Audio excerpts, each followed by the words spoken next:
morning and welcome to the opening of the first international symposium on biodynamics, a transdisciplinary approach, organized by Romanian Academy and by the International Center for Biodynamics in Bucharest. This center has a quite peculiar history in Romania, but integrated very well itself in the research network of Romania. And this symposium is also motivated by the fact that the center is 20 years old now. Now, the meeting always starts with opening remarks, and then we have lectures, short lectures, invited lectures, plenary lectures, and also poster session. This is science. But science means also the breaks, coffee breaks, means also the lunch breaks and the dinner breaks, and why not late night meetings with a glass of wine. The organizers did everything for us to enjoy a very fruitful and very successful meeting. So it depends only on us to take advantage of all they offered for this international symposium. So I would like to thank the organizers, meaning first Professor Eugen Gheorghiu and his research group, and to thank the visitors from abroad, lecturers from abroad, thank for their presence here and during these 3 days, our colleagues from Romania, and to wish you all a very nice meeting, successful meeting with new ideas for research, new projects, and strengthening the old friendships and starting new friendships. Thank you for your attention.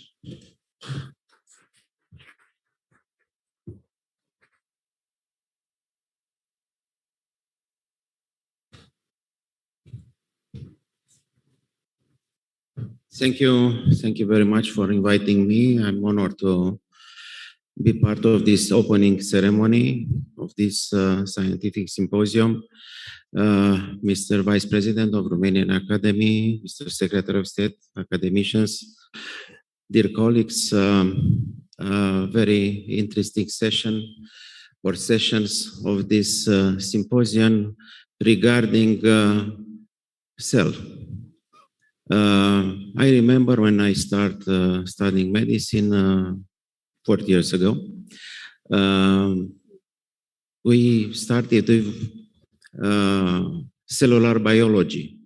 Then we advanced little by little, molecular biology, and now we are involved deeper and deeper in the function, studying the function of the cells. If we discuss about the human cell, or if we discuss about bacteria, and I saw here in the program you have at least 2 panels regarding bacteria, and I saw some colleagues from University of Biology being part of these sessions. And I think the development in our country of a very strong professional body from medical doctors, biologists, physicians, biochemists, studying this mechanism and developing good model of practice and publishing articles for their original research will bring Romania faster in the front of the countries in the European Union and worldwide in this domain, which will be, in my opinion, one of the main challenges and the main development in the next 10 years, together with development of artificial intelligence in the field of medicine. I think in 10 years, our habits, our behavior regarding the practicing medicine will be totally changed by this development. I wish you a lot of success of this session. I am sure at the end of these 2 days, debates and also coffee breaks, as the Vice President mentioned. The participants will be enriched with a lot of new developments of their knowledge, and also very good improvement of their relationship with the scientific members of this symposium from Romania and from abroad. Thank you very much for inviting me here. Thank you.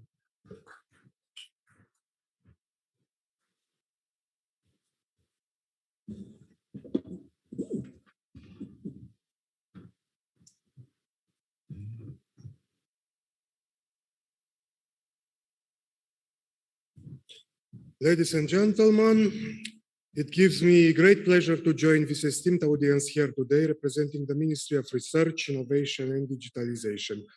Let me start off by congratulating the Romanian Academy and the International Center for Biodynamics for organizing this international symposium. The transdisciplinary approach announced in its title sets what we consider to be its core strength, generally speaking. We are all aware of how vital the general field of life sciences is for our evolution as a society. At the Ministry, it is our fundamental duty to develop societal views, so it behooves us to routinely take stances and develop long-term views precisely on topics spanning and interconnecting multiple subfields of expertise, of which biodynamics is most definitely one. As a key institution in the national and European research and innovation ecosystem, our ministry is deeply committed to fostering any and all initiatives leading to the progress of our economy, our union, and human well-being in general. As such, I am here today to clearly state our full support for a strategically important field of knowledge. This support extends to individual events such as today's symposium, and more importantly, we wanted to take the form of an even stronger long-term collaboration. We guarantee our full support, both for the fundamental and for the applicative research, which are obviously strongly interconnected, and we encourage also the innovation and the technological transfer in the economy in order to emphasize the value of the research results. As a researcher and a mathematician as well within the Romanian Academy, I myself have an extra special interest for the use of researchers everywhere.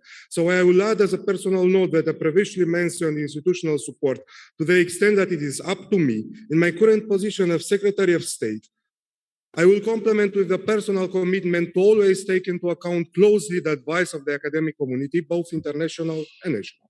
The leadership of the ministry will listen to the needs of the academic community and will take measures to provide good working conditions for researchers, these include higher incomes, and to stimulate the excellence in the research act.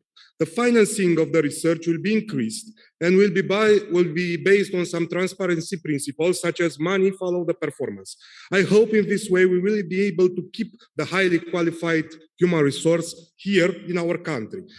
And coming to the topic of the international community, may I just take this opportunity to congratulate everyone for the international outlook of today's event. Science, at its best, knows no borders and has no political or ideological color. As researchers, we know this very well, and in spite of various contexts making it difficult for us, we constantly strive to come together and further humanity's collective knowledge.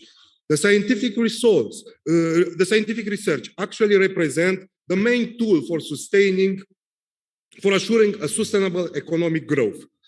From a policy perspective, as part of the European Union and more broadly as part of the various international science and technology bodies, we see international collaboration as one of the key pillars to be founded through the various mechanisms designed to support researchers and enable public dissemination of results. Now, perhaps more so than any time in history, the prevalence of communications has enabled anyone to have an opinion, but opinion is not a fact. Opinion is not science, and opinion cannot replace the rigorous investigation of the natural world. Only through sustained efforts done by the international scientific community can we hope to overcome the wave of misinformation, fake news, and mounting public distrust. Here's hoping that today's discussions and follow-ups, as well as our personal commitment will help play at least a minor role in solving this societal challenge and move us closer to a future where science is indeed trusted to save lives and increase the general level of individual health and well-being. Thank you for your attention, and may you have productive discussions today.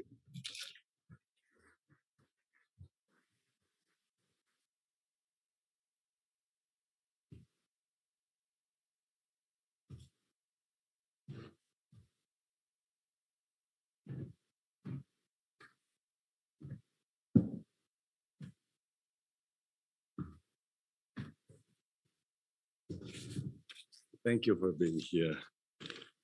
Your Excellencies, dear colleagues and friends, it is a great privilege to be here and talk in this hall. I am as well privileged to have the chance to welcome all of you despite the challenges of COVID pandemics for these 3 days of symposium. I feel like on my first day at school, much to learn ahead. While an image is worth 1,000 words, I'm sure that with your expert support, we will narrate the tale of thermodynamics from observation to application via knowledge. The symposium, Biodynamics, a Transdisciplinary Approach, marks indeed the 20th plus anniversary of the International Center Biodynamics, of its foundation by Romanian government, following the agreement on the matter signed with UNESCO. But the symposium is not about the past. It's about the future. The symposium has a double aim. The first one is to strengthen an excellence and collaborative transdisciplinary pole on biodynamics and related areas to accelerate innovation in high-resolution multivariate assessment of thermodynamics. And the second one is to address unmet biomedical needs by launching the Transdisciplinary Task Force on Life-Threatening Microbial Pathogens. Therefore, I would like to convey my thanks to Romanian Academy, especially to its Presidium, for accepting to support this initiative, co-organize this event, and host us for this morning's session. Many thanks to Professor Bogdan Simionescu, Vice President of Romanian Academy, who mediated the link with Professor Hell, who will join us online due to last-minute issues. Actually, I also have a lot of thanks to Professor Hell because, well, until a couple of days ago, he was to break another limit of his very hectic agenda, and well, he was committed to be here with us, which I think is fantastic. Special thanks to the representatives of the Romanian government. The presence here is seen as a token of support for scientists in general and for our struggle to gain new knowledge and address unmet societal needs in particular. I'm grateful to all members of the organizing committee of the symposium, backed by the fantastic team of my institute. Thank you very much. And last but not the least, thank you all for being here. Too many names to name it individually, but outstanding expertise in diverse backgrounds, both geographical and disciplinary-wise, impossible to overlook. In Romania, for instance, from Iași to Brașov, Bucharest, Cluj, and Timișoara, around the globe from United States, Belgium, Germany, Israel, Italy, Switzerland, UK, and China, and regarding disciplines from physics, chemistry, engineering, and artificial intelligence to microbiology, and last but not least, to medicine. I'm looking forward to receiving your support to bring a step forward to reality the symposium aims. Thank you very much.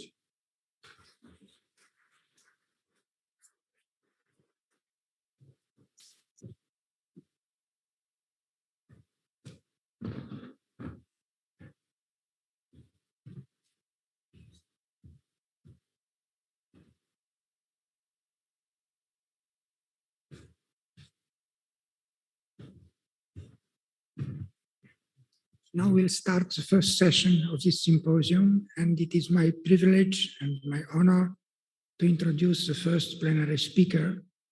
This is Professor Stefan Hell, a physicist of Romanian-German origin, and unfortunately he was unable to attend physically this meeting today. Professor Hell received Nobel Prize for Chemistry in 2014 for super resolved fluorescence spectroscopy's development of this technique, this method. And he is now one of the directors of the Max Planck Institute for Biophysical Chemistry in Göttingen in Germany. And I think the best thing is to let Professor Hell to give his presentation. Please.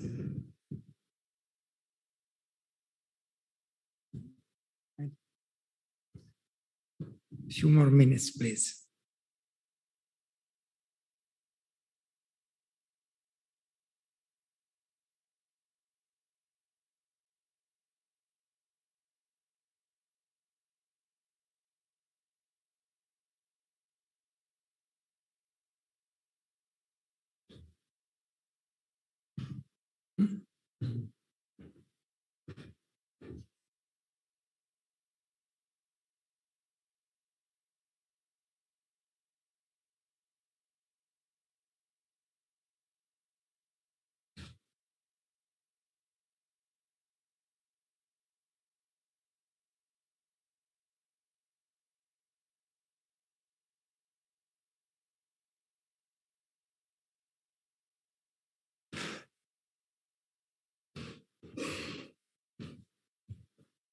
So let's take a 10 minutes break, yeah? Before Professor Hell is connected to the network. Thank you. 10 minutes, please.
Sorry, I think we can start the meeting. Yeah, Professor Hell is present.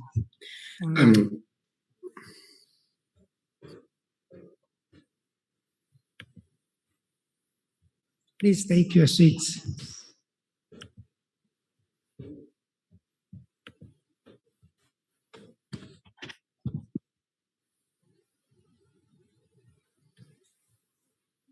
Good morning, Professor Hell. Good morning. You can start your presentation, and thank you for being with us. Thank you. Thank you very much. Mulțumesc frumos. I'm sorry that I cannot be there in person, but I've contracted a little infectious disease that that basically bounced me to my personal place here.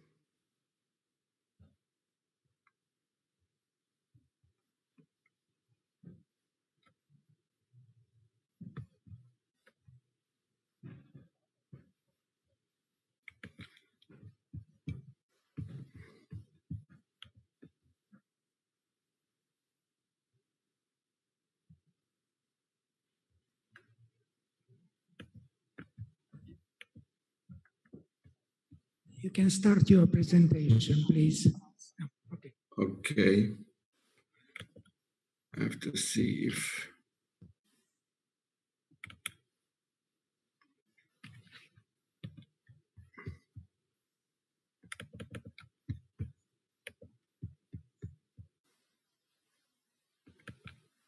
Can you see my screen? Yes. Okay. Can you see the presentation? Yes. Okay, very good. So I'm sorry.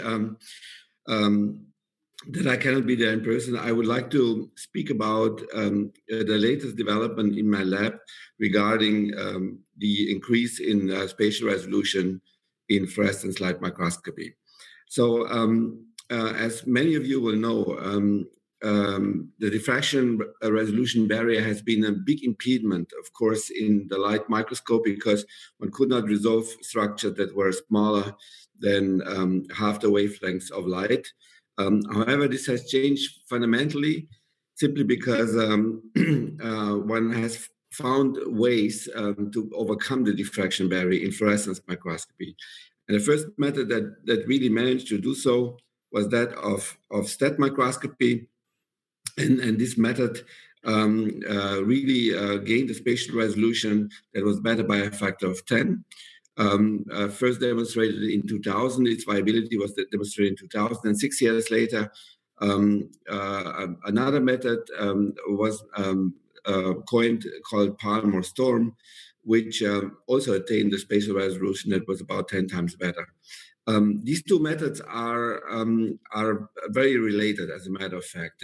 They have in common the basic principle of separating fluorescent molecules, and this basic principle, as I explain in a minute, is turning molecules on and off. And by making sure that not all the molecules that are within the diffraction zone, within the diffraction barrier, are emitting, you can increase the spatial resolution simply because you can discern them.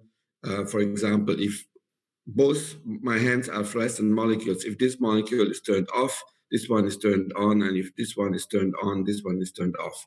And in this way, one managed to increase the spatial resolution, as I said, by a factor of 10. Sorry. Now, the thing is the following. In principle, these two methods could have attained the spatial resolution that is in principle better by a factor of 100. So one could gain a spatial resolution that is down to the size of 1 or 2 nanometers, the size of a molecule. But none of these methods did it actually. And so at the time the Nobel Prize was given in 2010, getting a spatial resolution of the order of a few nanometers was not possible. So the prize was given for a factor of 10, but the factor of 100 was in theory possible. Now, therefore, the goal in my lab was to get this factor of 100 that was missing still 6-7 years back. And I'm going to explain to you now in simple terms that we got there. We have now a factor of 100 of resolution increase, so we can resolve now down to 2-3 nanometers in distance. And this is a major development in the field of fluorescence microscopy. I would call it even a second revolution in the resolution of fluorescence microscopy. And I'm going to explain to you the basic principles of that. It's not very difficult. It's, as always, if you look at something, especially if you look back, things turn out to be extremely difficult. Now, as I said, the key to resolving neighboring fluorophores is turning the molecules off if they were on, or playing on-off with them if they are too close. And so let's assume for a moment these little stars are individual fluorescent molecules, and they are just at 11 nanometer distance. Sorry, just at 11 nanometer distance. Then, of course, you cannot tell them off. Simply, you cannot tell them apart because they are too close. And if they are too close, of course, they would emit fluorescent light at the same time. So they would be very close, and then, as I'm indicating here, these yellow stars would all emit at the same time. So what is the trick? The trick is to make sure that only one is emitting, if you want to separate them all. And when this one is emitting, of course, the neighboring molecule is not emitting, and because only this one is emitting, you can tell it apart from the rest. And of course, you have to do it with the next molecule, okay, with the one that is now shown in here, and with the next, and with the next, and then you can tell them apart. So this on-off principle really allows you, in theory at least, to tell molecules apart, provided that you know where they are, okay? That you know where they are. But the problem with the palm storm concept, yeah, that turned on individual molecules like this, like the way I've shown, is that the precision with which you localized individual molecules was simply not good enough. So you see, there is a palm storm picture of this little arrangement of these molecules, and it was not good enough. Why? Because this precision with which the position of the molecules could be found out, or can be found out, is simply not good enough to tell this molecule apart from that molecule, or from that molecule, or from that molecule, because the precision is too poor. It's too bad. We don't find its position precisely enough. Okay, and so if you go to the next, we still don't know. It could be this one, yeah, but it could also be that one, maybe also even this one. And so we don't know. And the same applies to the next, and to the next, and to the next. And this why we get this relatively lousy picture here. So why is the precision so poor? Why can we not resolve any better in this palm storm concept? And the answer is actually easily found if you look at the way this palm storm concept works. So you see here that usually one has a normal so-called epifluorescence recording. So you eliminate the whole field of view of the microscope at once.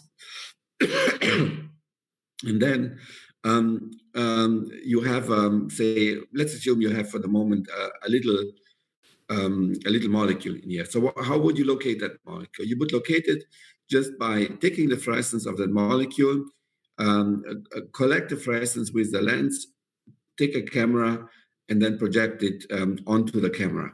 And then what you get is a diffraction pattern of the fluorescence on the camera. And this is shown here on this computer screen. And now you have detected that molecule, but you want to know where it is. And so what people do when they do this method palm storm or so, they localize, that's what they call it, this individual molecule, just by calculating the center of maximum, or the center of gravity, if you will, or the maximum peak of that molecule.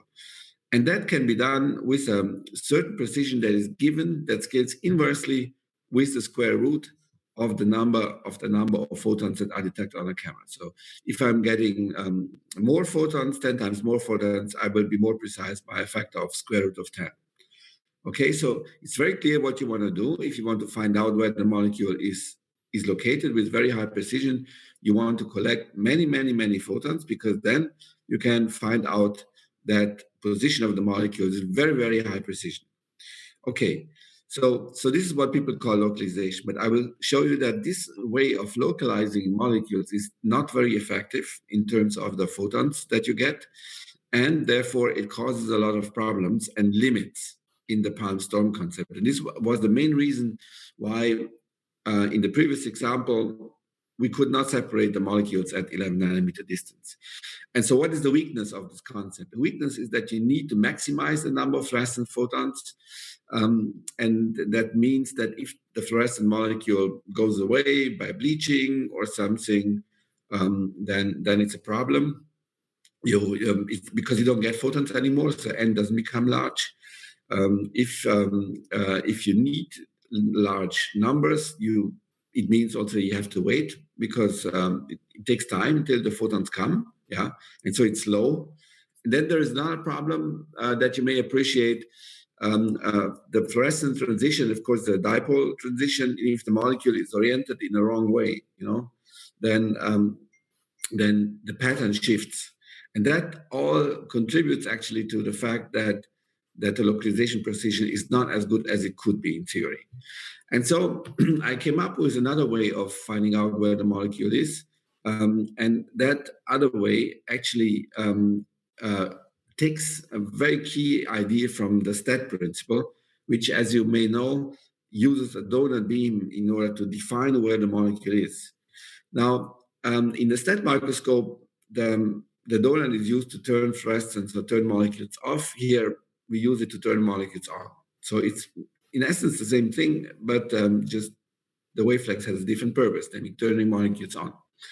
Now, we convert a normal beam from a laser into a donut beam, as you can see. So the laser comes from here. We have a face mask that makes here not an epifluorescence illumination as you would normally have, but a donut mode, okay? And now the trick is the following. We take this donut in order to find out where the molecule is, okay? And then the idea is very simple. If the molecule is here and the donut center is here, there will be fluorescence. So the molecule will fluoresce. So there will be a lot of fluorescent light, which will be detected by the detector. However, if the donut zero coincides actually with the molecule, there will be no fluorescence because the donut zero, there's a zero intensity point, just coincides with the molecule. The molecule doesn't get excited, and so there is no fluorescence over here. Okay, so now you can imagine how we can detect actually the position of the molecule. We can do the following. We can actually say, well, the donut determines a position in sample space. It determines a position in sample space. And because it determines position in sample space, namely the zero of the donut, we can use that position as a repair, as a reference to find out, where the molecule actually is, So we look at the distance between the two, We look at the distance between the two, and the closer the donut is to the molecule, the better we know where the molecule is, because it must be, basically the coordinate of the donut. And so if we manage to coincide, and we always know where the molecule is, we have localized it with perfect precision, simply because the two coincide in space, and we always know where the donut actually is located. So where the donut is located, we can shift, so to speak, the donut around at will. We always know where it is, and since we know where it is, we don't have to find out where the molecule is because we know already where it is. It's the position of the donut.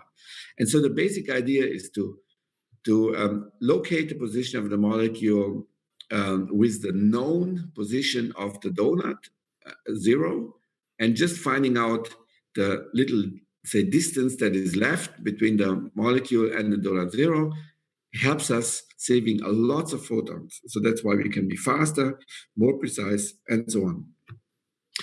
Now, in order to explain to you why this saves photons and why this is so precise, I prepared a little thought experiment.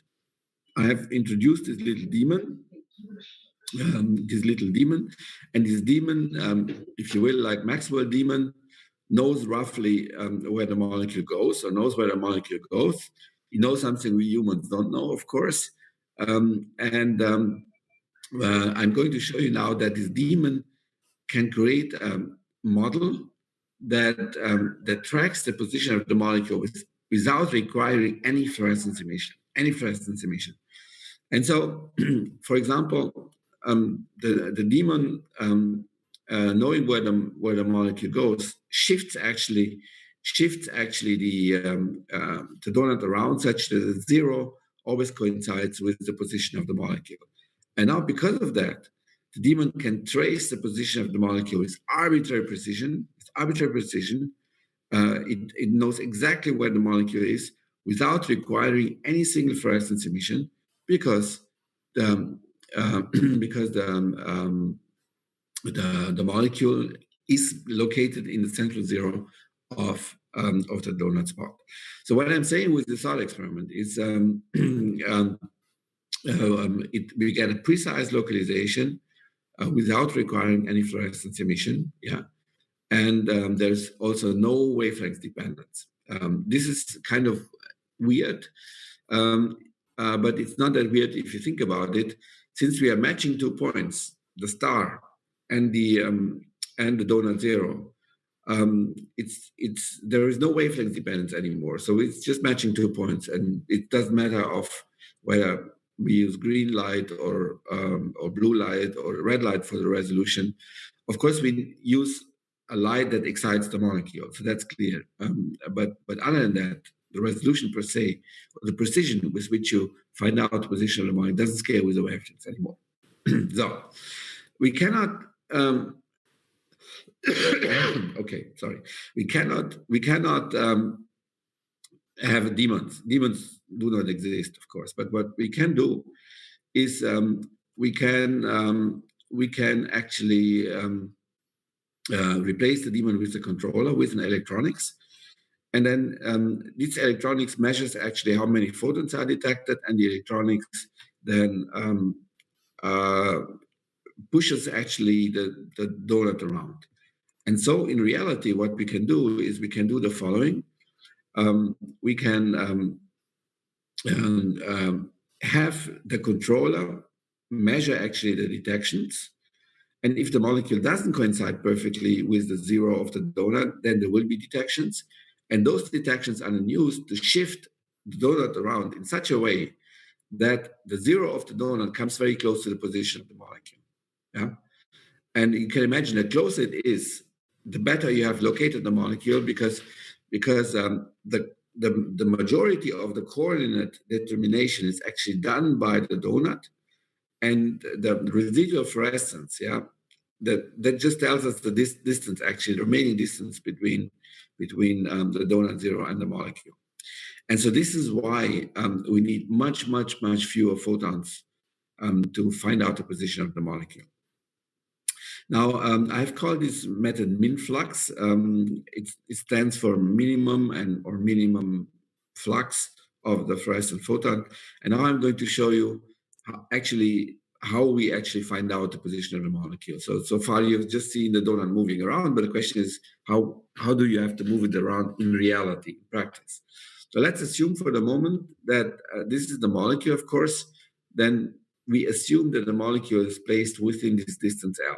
So this distance L is the region in which we have to look for the molecule. We know it's there. It could be the diffraction barrier, like 200 nanometers or so. Now we look at things in single dimension. What will we do? We would scan this donut across the molecule, and this is the profile of the donut across the molecule. I'm repeating it, you see. And if once the zero of the donut coincides with the position of the molecule, then we would have a zero intensity here. So this would be the profile of the fluorescence that we get. So I'm just showing again, this is the profile of the fluorescence. Now, zero intensity, and so we know where the molecule is. It must be here, this position XM, because only here at the position XM, the fluorescence of the molecule gets zero. And so we know where it is. And now we have found it. In reality, we don't need to scan that densely over the molecule. We don't need to move that molecule so fine over the molecule. It's enough to measure the fluorescence at two endpoints if the profile, of course, of the intensity distribution here is known, because then. And in the first approximation, it's a parabola. It's a quadratic dependence. And so you can easily calculate this position XM just from measuring the fluorescence N1 and N0 at the two endpoints, meaning that you measure here with the position 0 here, then you measure with the position 0 here. You just jump from one place to the other. You don't have to put a 0 on the molecule, put it that way. And so if you do that, you can easily calculate that that position of the molecule is given by XM, so that's the distance L divided by unity plus square root of the ratio of the two. And that's very simple. And it shows you that the ratio of the two numbers, N0 and 1, just gives the position of the molecule. Now, the good thing about this equation is that it actually shows that there is no wavelength dependence, because there's no wavelengths playing a role here anymore, and there's no dependence on the molecular orientation. So this little equation, although it is very simple, it's 7th grade algebra, it tells already that there is a major change that has happened. Now, if you look at the precision that we get, the precision scales actually inversely with the square root of the numbers of all the detected photons. That is not surprising. That's as previously, yeah. That's not surprising. The more photons you have, the more precise you get. But, and that's the new thing, it also scales with this distance L. And that's the good news. it even scales linearly with the distance L. You see there is a direct proportionality between sigma and L. And this is interesting. Why? Because you can imagine now doing the following. You coarsely assess where the molecule is, and once you know it, say 3 times better, you go there where you anticipated the molecule is located because you have now 3 times better precision. And then so you can iteratively go about the position of the molecule. You can make this L smaller. And then if you make this L smaller, of course, it's very clear that the precision goes up because sigma scales with L. So in other words, once I have found out roughly where the molecule is, I'm making this L smaller and do the same process again. And in this way, I can save many, many photons. I can be much faster. But in other words, if I bring the 0 closer to the molecule, I save photons. It's very clear, as I explained previously. So this is how we actually save photons in reality and how we find the position of the molecule. Now in 2D, it's not jumping between 2 points. In 2D, it's jumping between 3 points because you need a plane. Better is to use 4. And without going into details, you have the same mathematics. The sigma scales with square root of n and it scales with L, as I said. And then once I found out roughly where it is, I'm squeezing the region where I look for, and then L becomes smaller, and then the precision goes up. And so I save photons. So I can save 20 to 100 times photons at least over the normal localization that I would have in the single molecule, typical single molecule localization called palm storm. And as a result, not surprisingly, we were the first to measure molecules at this distance. So this pattern of light with this new method, called min-flux, could be resolved. Here it is. And you see, we can tell it apart. So we published it in 2017 in Science. And it was the first evidence that you can attain with a light focusing microscope, a spatial resolution that is really at the scale of the molecules itself, say about a nanometer or 2. So we have this resolution, even 6 nanometer here, molecules separated very clearly. The normal palm storm couldn't tell it apart. This new method called min-flux tells the molecules very clearly apart. So keep in mind, that we use just regular lenses. So it's all done with focused visible light. There is no tip or anything here. It's all propagating light fields. And keep in mind that the key to the whole field of super resolution, as it is known now in fluorescence microscopy, is on-off. This is the key to statics, the key to palm storm. It's the same principle. It's not a calculation of the centroid. I've always said that. People didn't want to believe it, but so it is. The key is the on-off, and now the maximum optical resolution, of course, has been reached as a result of this, say, precise calculation of the individual molecules. Why? Because fewer photons are needed. Because of that, you're faster. You also have less drift, and there is virtually no dependence on emission dipole orientation because you inject, so to speak, the position of the illumination pattern into the sample, and that really helps actually getting rid of that dipole orientation dependence. Okay, now, so this is about all when it comes to the concept. I'm going to show you what you can do with it, because I can imagine some of you will ask, okay, this is nice for separating molecules, but can you see something that is useful and that you couldn't see before? And the answer is yes. There are several ways of taking pictures. One can take pictures just by scanning the donut around and localizing individual molecules in a field of view. And this has been done here. So these are so-called nuclear pore complexes. These are little holes in the envelope of the cell nucleus in a cell. And this is where proteins go in and out, and RNA and this type of stuff. And this they have this octagonal, say, holy structure. And what I'm showing you here is that we managed to locate each fluorescent molecule with 0.9 nanometer precision. Here, this is even a conservative estimate of the resolution. But to cut a long story short, if you look at the individual images of these nuclear pores, they look like this. or look like that. And you can associate basically this little yellow spot, each of these little yellow spots, you can associate with individual fluorescent molecules. And of course, these individual fluorescent molecules should be associated then with the biomolecules, to which here it's called NAP96, the proteins to which it is attached. And here, the resolution here is, as I said, of the order of 1 to 3 nanometers or so. Compared with that, for which I want to share of the Nobel Prize, is still, this new method is 10 times better. And compared to normal light microscope or even confocal, it's 100 times better. So it shows that a huge increase in spatial resolution has happened, as I said, by a factor of 100. Say from confocal to STAT is a factor of 10, and from STAT to here is another factor of 10. So factor of 100, and we're really down to the maximum limit. It can also be done if there is no big movements under living cell conditions, as it is shown here. In this case, the molecules that are turned on and off is a fluorescent protein. It's called M-maple. This is a fluorescent protein like a GFP that can be turned on. And of course, it's also possible to take 3D pictures of distributions of proteins. So here, this is a protein called PSD95. It's important for synapses.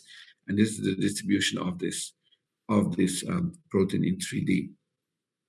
Now, this has all been done in my lab, and these are actually the people who have contributed to this development. So most of them, actually, 3 of them have left to industry. As you may know, in this country, there's a big optics industry, and so they suck the people who are skilled in optics and give them very attractive jobs. So I could not keep them. Francisco, this gentleman, is now professor or research group leader at an institute in Vienna.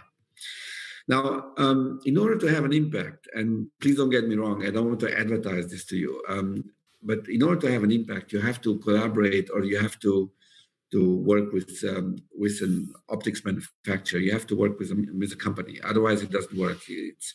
You cannot wait till people reproduce the results, and because it doesn't work like that. And this is why my students and I have founded 2 companies. One is called Abera, the other one is called Abera Instruments. And they, after taking the license from the Max Planck Society, because I work for the Max Planck Society, or I'm a member of the Max Planck Society, they have developed a commercial system. And I'm showing you what this commercial system can do. The reason why I'm showing you this is to make it clear that this is not just something that works in my lab or so, but it's something that people can use. And it's now used in a dozen of places in the world, in the States, in Europe, in China, in all kinds of places.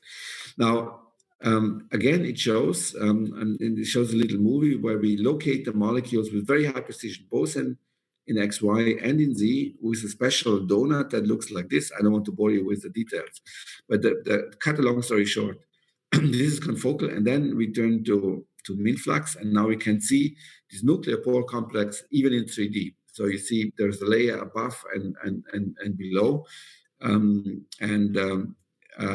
each of these little orange dots can be attributed actually to a fluorescent molecule. So again, you have a spatial resolution that is of this order. Now, done with a standard system that works more or less push button in a normal microscopy room. Not only you can take images, you can also track molecules. This is also interesting. So normally people track molecules with a camera, but now we can track them with the donut, and we can be faster. So within 234, in this case, microseconds, we can locate with a precision that is of the order of 30 nanometers. And this is really not bad, because if there's tiny movements, we can track them very, very quickly. So we can see where the molecule goes. You see here the milliseconds going forward, and we can quickly show where the molecule goes with very high precision in a very short period of time. I think there's a huge potential of application in this field because it's the fastest way currently of localizing individual molecules. Okay, and this is of course very important in the life sciences, because in a cell you want to know where do the molecules go, where do you want to interact, where do they go to, and this is a clear, interesting view of application. I'm showing you more applications. So, for example, in mitochondria, collaborator that is basically working with me very closely, he found out how certain proteins are distributed in the mitochondria. Okay, so this is the mitochondria is the lengthy thing, and he labeled ATP synthase and another protein called MIC60, and so he could co-localize them. But more important to him was he wanted to find out the distribution of proteins within a very tiny cluster, 20 nanometer tiny cluster. You see here, 20 nanometers. And if you want to find out the proteins within this 20 nanometer tiny cluster, you have to have a resolution that is a few nanometers, because otherwise you have no chance, because it's all cramped, packed within 20 nanometers. And so by making mean flux recordings, he could show that these molecules called MIC19 and MIC60, they are much closer together than the other here, 10 and MIC60. So these clusters, the others don't cluster. And so in this way, of course, you learn about protein distribution cell at scales that were not accessible so far. Here there's again this protein PSD95. I'm just showing you, this was the initial one was a confocal recording. Now again, a 3D recording, arguably the best ever taken with light in an intact cell, not a treated cell, of course, and it shows again this 3D distribution.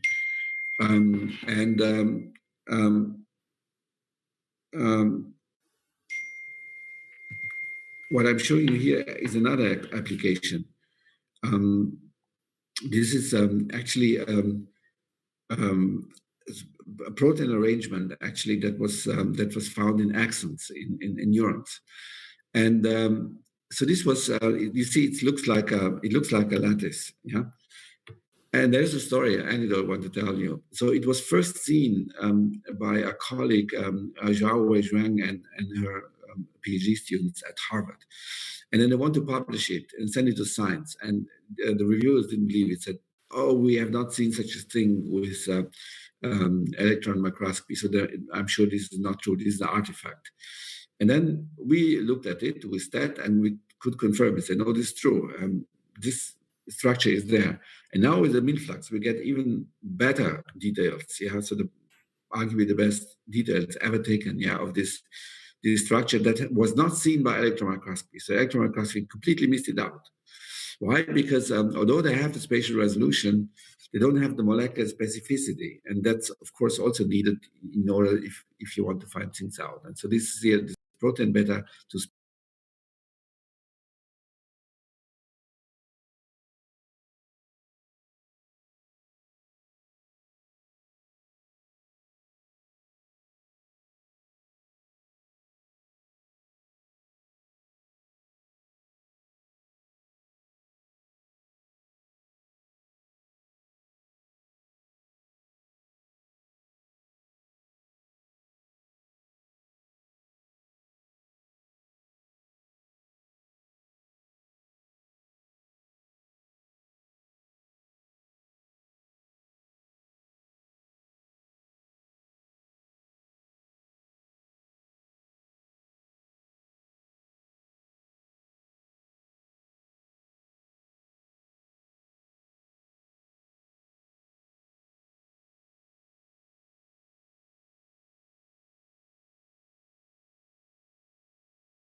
to render this little patch, and this little patch moves around here, and finally we kind of engulf the position of this molecule.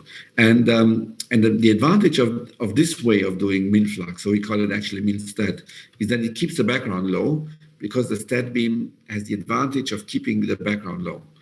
And this leads even to a better localization per photon. So here, this was first published last year with 100 photons, we got sigma of 3 or so, and with 200 photons or sigma of 2 nanometers.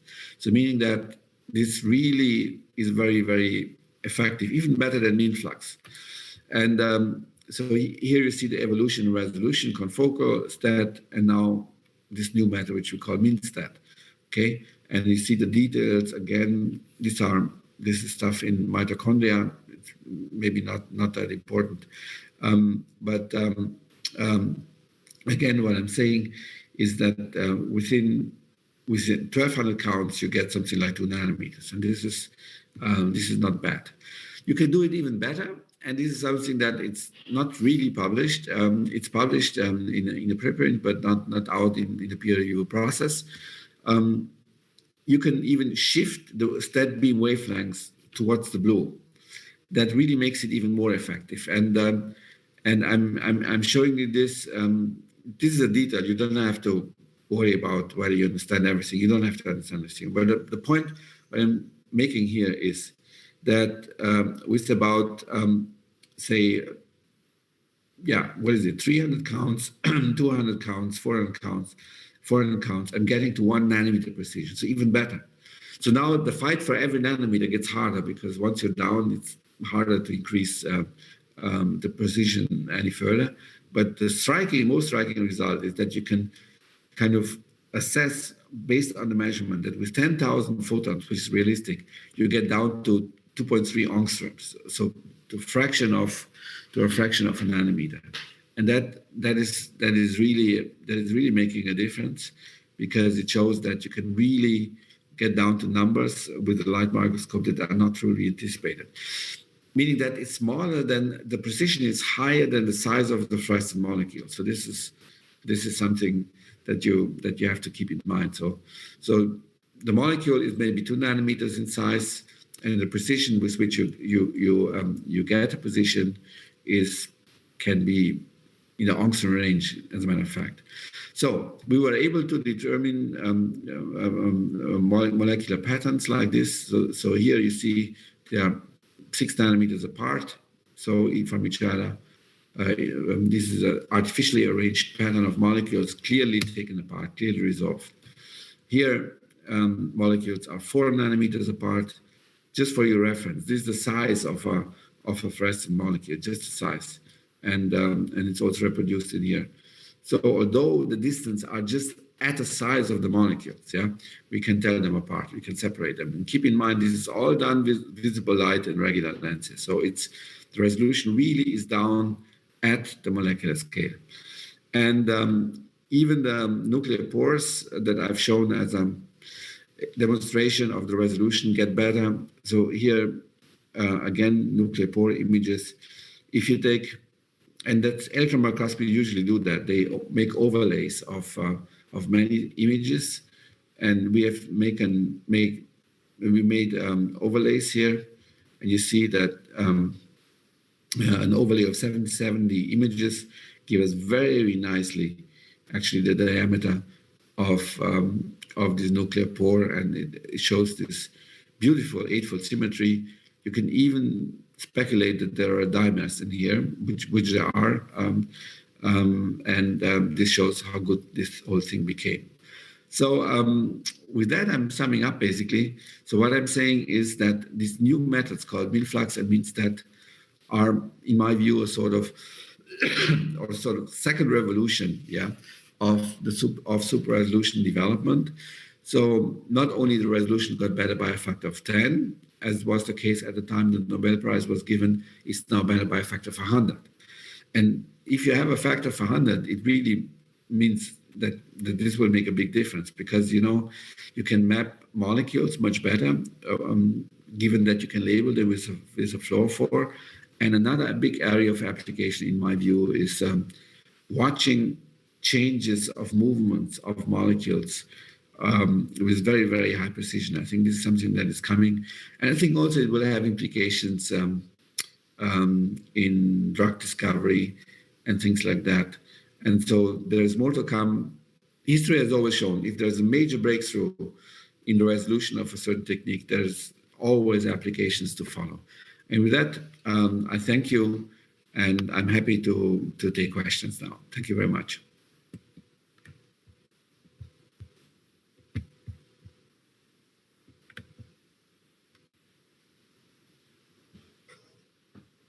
Thank you, Professor Harold. And now, if you have comments or questions, please. Certainly, human contact is something different. Zoom contact, it's not exactly the same thing. Of course. But still. Yes, please.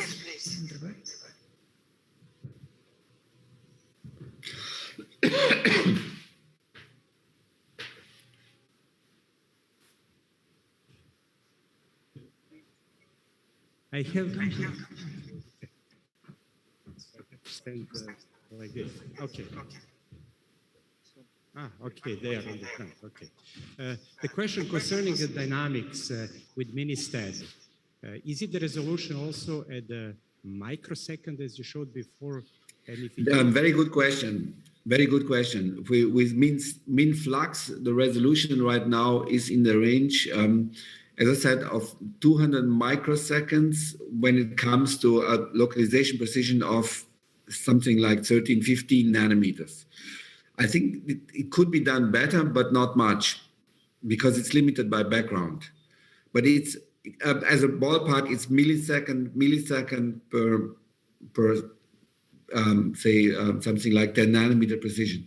It can be made better by a factor of 2, but then it will be harder, but who knows? With min-STAD, the last one I've shown, I simply don't know yet. We will find out. It could be that it's better. It could well be. But we haven't done it.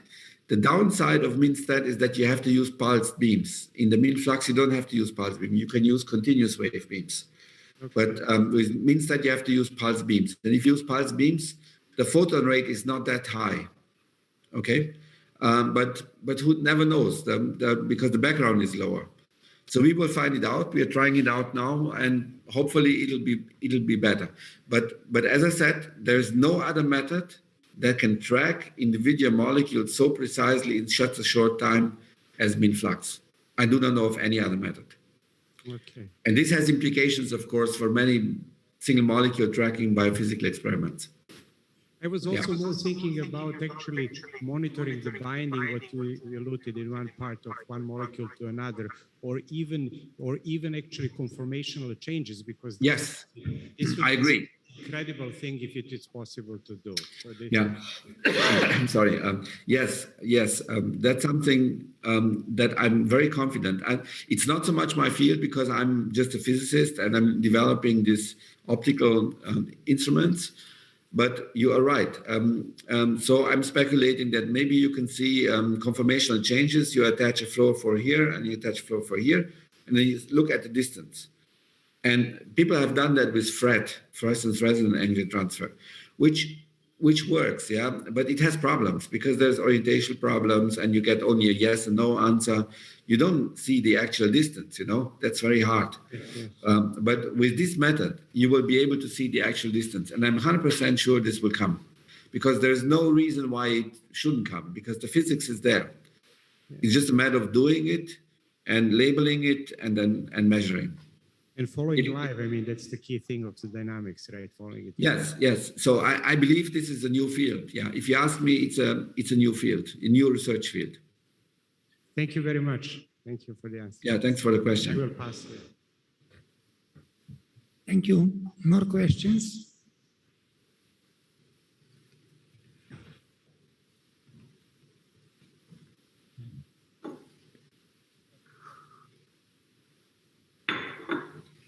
Please, on the Romanian project, ELI, extreme light infrastructure with laser, on the laser way. There are organized a lot of projects. Can you use your project in this context?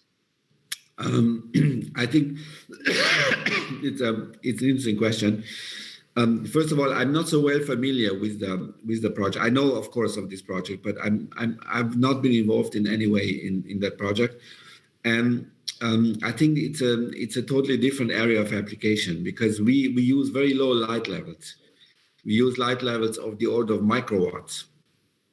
In the worst case, milliwatts. Yeah, tens of milliwatts. So it's very, very low light because it's in the end for biological purposes, and if there's too much light, we kill something. And so I don't see an immediate application or in immediate use for it. So our stuff is more for everyone's lab. I mean, like a biophysics lab that has an instrument and measure something. But yeah. Thank you very much. Yeah, interesting question. Yeah. Another question, comment?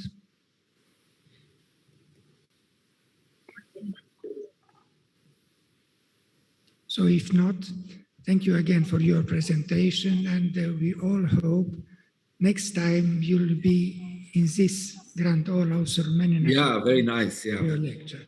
Thank Absolutely, you. yes. I very much look forward to it. I'm again very sorry. I wish I could have come, but as I said, I mean, it's yeah, little problem. Thank you. Okay, mulțumesc. La revedere.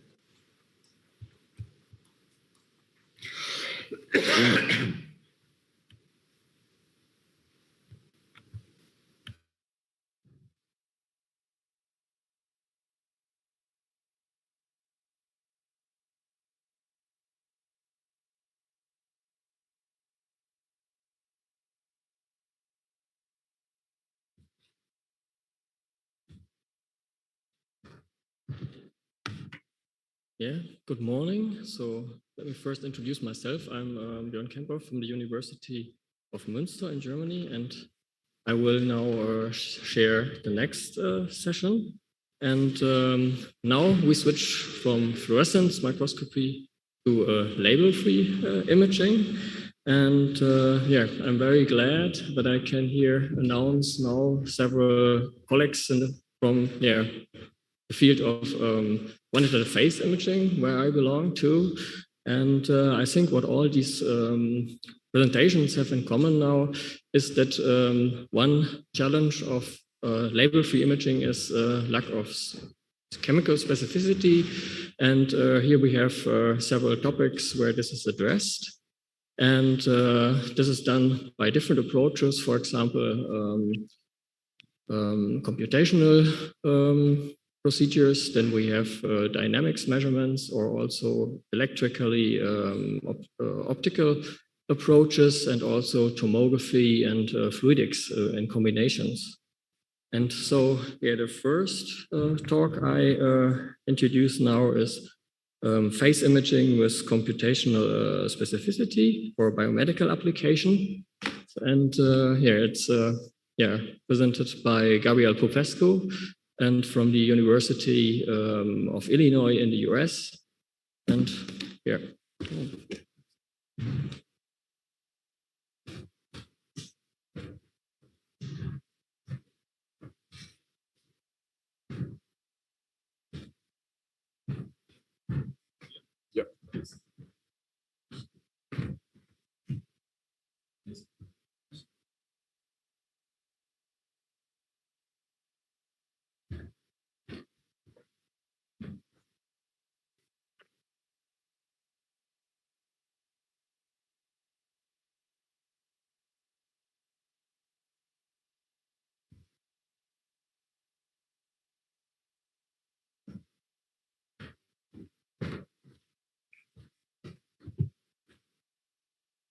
All right.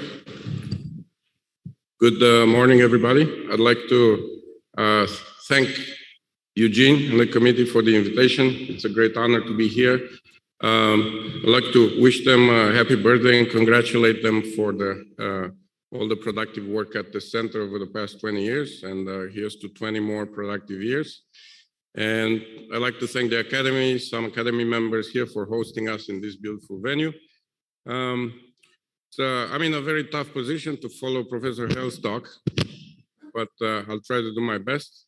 But I'd like to tell you first a personal story, very briefly, that in 2004 or 5, I don't remember exactly, almost 20 years ago, when I was a postdoc, Professor Hell was invited at MIT to give a distinguished lecture. And this is the time when STED started to really produce these incredible results that nobody had seen before, with applications from nanoscience to nanotechnology, science papers, nature papers, and so on. But anyway, Dr. Hell brought the house down. Everybody was so excited. But what I wanted to tell you is that my advisor asked me to give him a lab tour. I was a postdoc, and we're just starting to work on this phase imaging. And at the end of the tour, as an eager postdoc, we exchanged business cards. And looking at my very Romanian name, Dr. Hell started to talk to me in Romanian. And I thought I had a mini stroke or something. I didn't know what was going on. And then he explained to me, you know, I grew up in Arad, and then anyway, so that was us kind of witnessing history back then, 10 years before the Nobel Prize. And Dr. Hell has been nothing but supportive and encouraging. And we wish him a quick recovery. With this, let me turn to some of the things that we've been doing lately in the field of phase imaging. And I'd like to first start with a list of lab members from my group, but also a lot of collaborators on the right-hand side. I'm not sure what the best way would be to do this pointing, or maybe this one. But then I'm away from the microphone. Okay, so on the right-hand side, you see the collaborators from many different departments. There are these applications that we simply cannot do without experts in biology, but also in other fields of engineering. The outline of my talk is as follows. I'm going to start with some background and motivation for those of you who are not familiar with the field of QPI. And I'm going to talk about SLIM and GLIM, two kind of sister methods of phase imaging. And then I'm going to jump into what we call now PICS, kind of adding deep learning and AI to the label-free imaging. I start pretty much all my talks with this movie that shows that, as you know, fluorescence microscopy is one of the main tools in cell biology and will probably continue to do so, especially because it has this chemical specificity, but it's not without limitations. You see in this particular case that the cells are really getting unhappy, and in the end they die just because of phototoxicity, but also chemical toxicity that come with fluorescence. There is no way around it, and photobleaching is another kind of issue. Our solution is to provide a map of essentially the refractive index of the cell. This is a property that is intrinsic to the cell structure. Right here, you're looking at basically a little portion of a neural network. And basically, there is no photobleaching. Of course, we can image this for many, many days continuously. The light is very low, so the cells are happy for a long time. In addition, if we do a good job at quantifying these phase shifts, we're able to convert that into a density of the cell and allow to do these very precise measurements of cell growth, development, and so on that are impossible to do otherwise. I'd like to show you this, not to sell books or anything like that, but just to show that I'm committed to this field. Anybody interested, the students in the audience, I'm happy to send you a PDF. I just wanted to mention a quote from Ernst Abbe, the one who actually wrote the formula for resolution that Professor Hell was talking about. His quote is, "The microscope image is the interference of a diffraction phenomenon. Any image is an interferogram, a very complicated one." That made a lot of difference in my career when I understood what he meant, that basically imaging is, any imaging system is an interferometer. Kind of increasing the contrast in an image is the same as increasing it into an interferometer. So that made a difference for me, I hope, to help some other students here. There are two main ways to do quantitative phase imaging. One is called phase shifting, in which you control the delay between a reference and an imaging field. The other one is off-axis, where you encode the information into the spatial domain. In the first case, you have to acquire sequential frames. to reconstruct an image. In the second case, you can do it in single shot, therefore it's much faster. But you give away, in the first case, you give away time. In the other case, you give away space or space bandwidth product. You either lose resolution or field of view. There is no free lunch. So for that reason, we have both of them running in our labs. When we are in a hurry, we need to image very fast dynamics. We go to the single shot one with a smaller field of view. When we need very high resolution, large fields of view, we go with the other one. So SLIM, both of these are actually on the phase shifting on the first kind. SLIM has been developed soon after I joined Illinois. I joined Illinois 15 years ago already. So it was designed to accomplish a couple of things. First of all, to make a very stable interferometer, and this is really where Ernst Abbe's quote helped me. What interferes in this microscope is actually the incident light, which is focused on this ring shape that matches the illumination and the back focal plane of the objective. Okay, this is much better. Thank you. So the interference actually takes place between the incident light, which is focused in these 2 points, and the scattered light, which is actually spread at this plane. At the image plane, you have this kind of interferogram between the two. This module is actually onto a regular phase contrast microscope invented by Zernike, as you know, another Nobel Prize in physics in 1953. So his invention was to actually shift the incident light, which is at the back focal plane here, by pi/2 with respect to the scattered light. And this generated really incredible contrast from very transparent samples like living cells. This will be a regular phase contrast. The problem for us was that we wanted to extract the phase quantitatively, and therefore, from one measurement, we just had too many unknowns to be able to do that. So our idea was to make this ring actually tunable. So we have a liquid crystal modulator here that adds 3 more steps of pi/2. We take 4 intensity images, we combine them, and this is the phase map that now looks actually pretty beautiful for 2 reasons. First of all, we're using white light. This is a completely unchanged phase contrast microscope. We have no speckles because of that.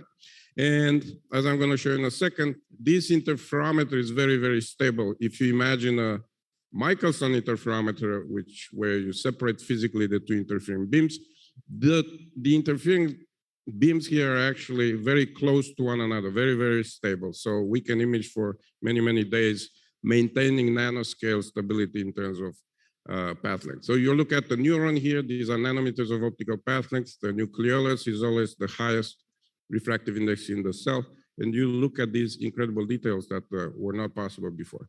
Because we have a module that goes onto an existing microscope, we benefit from essentially preserving the experience that the biologist can have, including all these accessories for maintaining the life culture, but it also allows us to look at fluorescence. So this is I would say, a typical movie of cells in culture that you can take over many, many days. And you see these details that are very, very clear, high contrast. This is a nucleus with a lot of stuff in it. These are compartments that are of very hot interest right now. But at the same time, you also realize that we don't always know what we're looking at. That's what we call chemical specificity. So our solution was initially to have the module overlay with the fluorescence channel. And whenever you need to be specific, you go from one to the other. And this is an example here where we're looking at GFP expressed in mitochondria. And you can get a clue from here and then move here. And you can tell in SLIM that actually these are mitochondria that you can actually study. Here you can also see what photobleaching means. The light is going down after a while. Okay, that works. Okay, we're back. Okay, so that was the idea of with the module to have the 2 channels actually overlap on the same field of view. As I mentioned, because of the use of white light, very kind of precise and stable interference with white light in a common path geometry, we are very stable and sensitive. So for example, you're looking here at a single microtubule that image directly with SLIM. These are 24 nanometers kind of structures. If you do some interference, the signals are even better. And you notice fluorescence is the only way to image this before SLIM, and you see the photobleaching going out in about 3 minutes. So this is the kind of data that we've been using and published dozens of papers using SLIM. So from this map, remember the colors mean dry mass density of the cells. You're looking how these neurons are actually producing proteins to create a neural network. I'm not going to look at the analysis. I want to go to the more recent stuff. If you just scan structures through focus, you see that there is sectioning built in, but there is also some blurring. We understood pretty well how this function that blurs your image looks like, and we used it to reconstruct 3D tomographic images of unlabeled cells like this, for example. You're looking at a couple of neurons.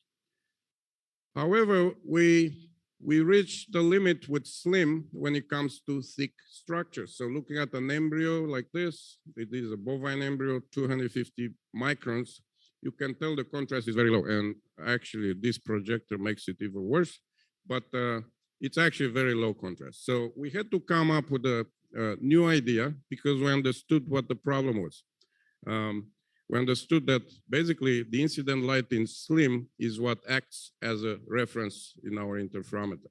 And as you go to multiple scattering media, that reference goes down exponentially according to Lambert-Beer's law.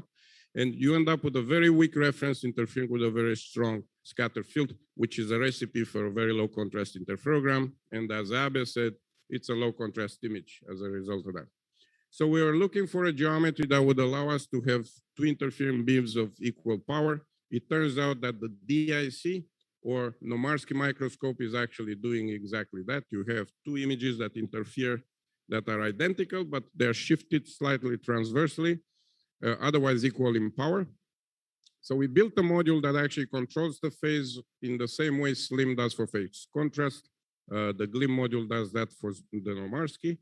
We collect again 4 images, but now what we get out of it is a quantitative gradient because of this shift, gradient of the phase, which can then be integrated and obtained quantitatively. Okay, this projector makes my GLIM image looks bad, which is now, okay, a little bit, okay, so anyway, there is improvement, believe me, from left to right. Hopefully it's kind of visible in this setting as well. So now we're able to see these 1 to 2 micron lipid droplets and so on that were completely absent here. So just by using equal power in the interfering beams, we're able to remove a lot of the multiple scattering. From here, we can count cells, measure volumes, dry mass inside an embryo, which really we couldn't do before. We got a little bit more ambitious. We built one in reflection, a GLIM setup. This is actually in a thick brain slice, which is about 300 to 400 microns. You look at the piece of the hippocampus, completely unlabeled, and this is maintained alive for at least a couple of hours. It's an accepted model for neuroscience. But with this, I want to go to the main story and essentially come back to the fact that our solution has a price, that the price we paid is actually the lack of specificity. So we see a lot going on in these movies, but sometimes we don't know what exactly specifically we're looking at. So the plan is to actually use computation to get to that specificity and and this is what we call now PICS, phase imaging with computational specificity. So we are in a great position to actually add AI to our data because our modules record label-free and fluorescence data on the same field of view very quickly. So the idea is we do SLIM or GLIM. First, we stain the cells. We do the fluorescence imaging on the same field of view. I don't know, in this case, DNA, let's say. Then we train on the computer, and basically we're obtaining synthetic fluorescence directly from the SLIM or GLIM data. So essentially we can bypass the fluorescence, and not only that, we can go back in the input data and, for example, look at growth just of the nucleus, just of the cytoplasm, and so on. So to illustrate how the data acquisition works and actually to show that it's very quick to get ground truth data, which is normally is the bottleneck for any deep learning methods. So this is GLIM. We already collected here in a few seconds hundreds of cells. We switched to DAPI. And that's it, we acquired it. So right now we have pairs of, I don't know, 300-400 cells that we acquired in a few seconds. So from here, we run a neural network, a UNet in this case. These are actually the actual dyes. These are the inferences. And we did one extra step, and we basically put this inference step into the acquisition software. So this is the hardware, this is the actual DAPI, and now this is the synthetic fluorescence, and you see it's so fast that it drags with the stage. So you train for a few hours or maybe overnight, but then the inference takes 65 milliseconds, which is faster than it takes me to get the slim image. So that's why we can overlay them and actually make it in real time. I think this was done here for the first time. So at the end of the day, what we're aiming is to go from these label-free data and movies to labeled cells that are actually synthetically labeled. So they're not affected by photobleaching, phototoxicity, and so on. In this particular case, you're looking at two populations of cells. The small ones, they're all breast cancer cells. The small ones are metastatic, the bigger ones are not. But you can tell we trained on both and actually works pretty good for both of them. Blue is the nuclei and pink is the cytoplasm.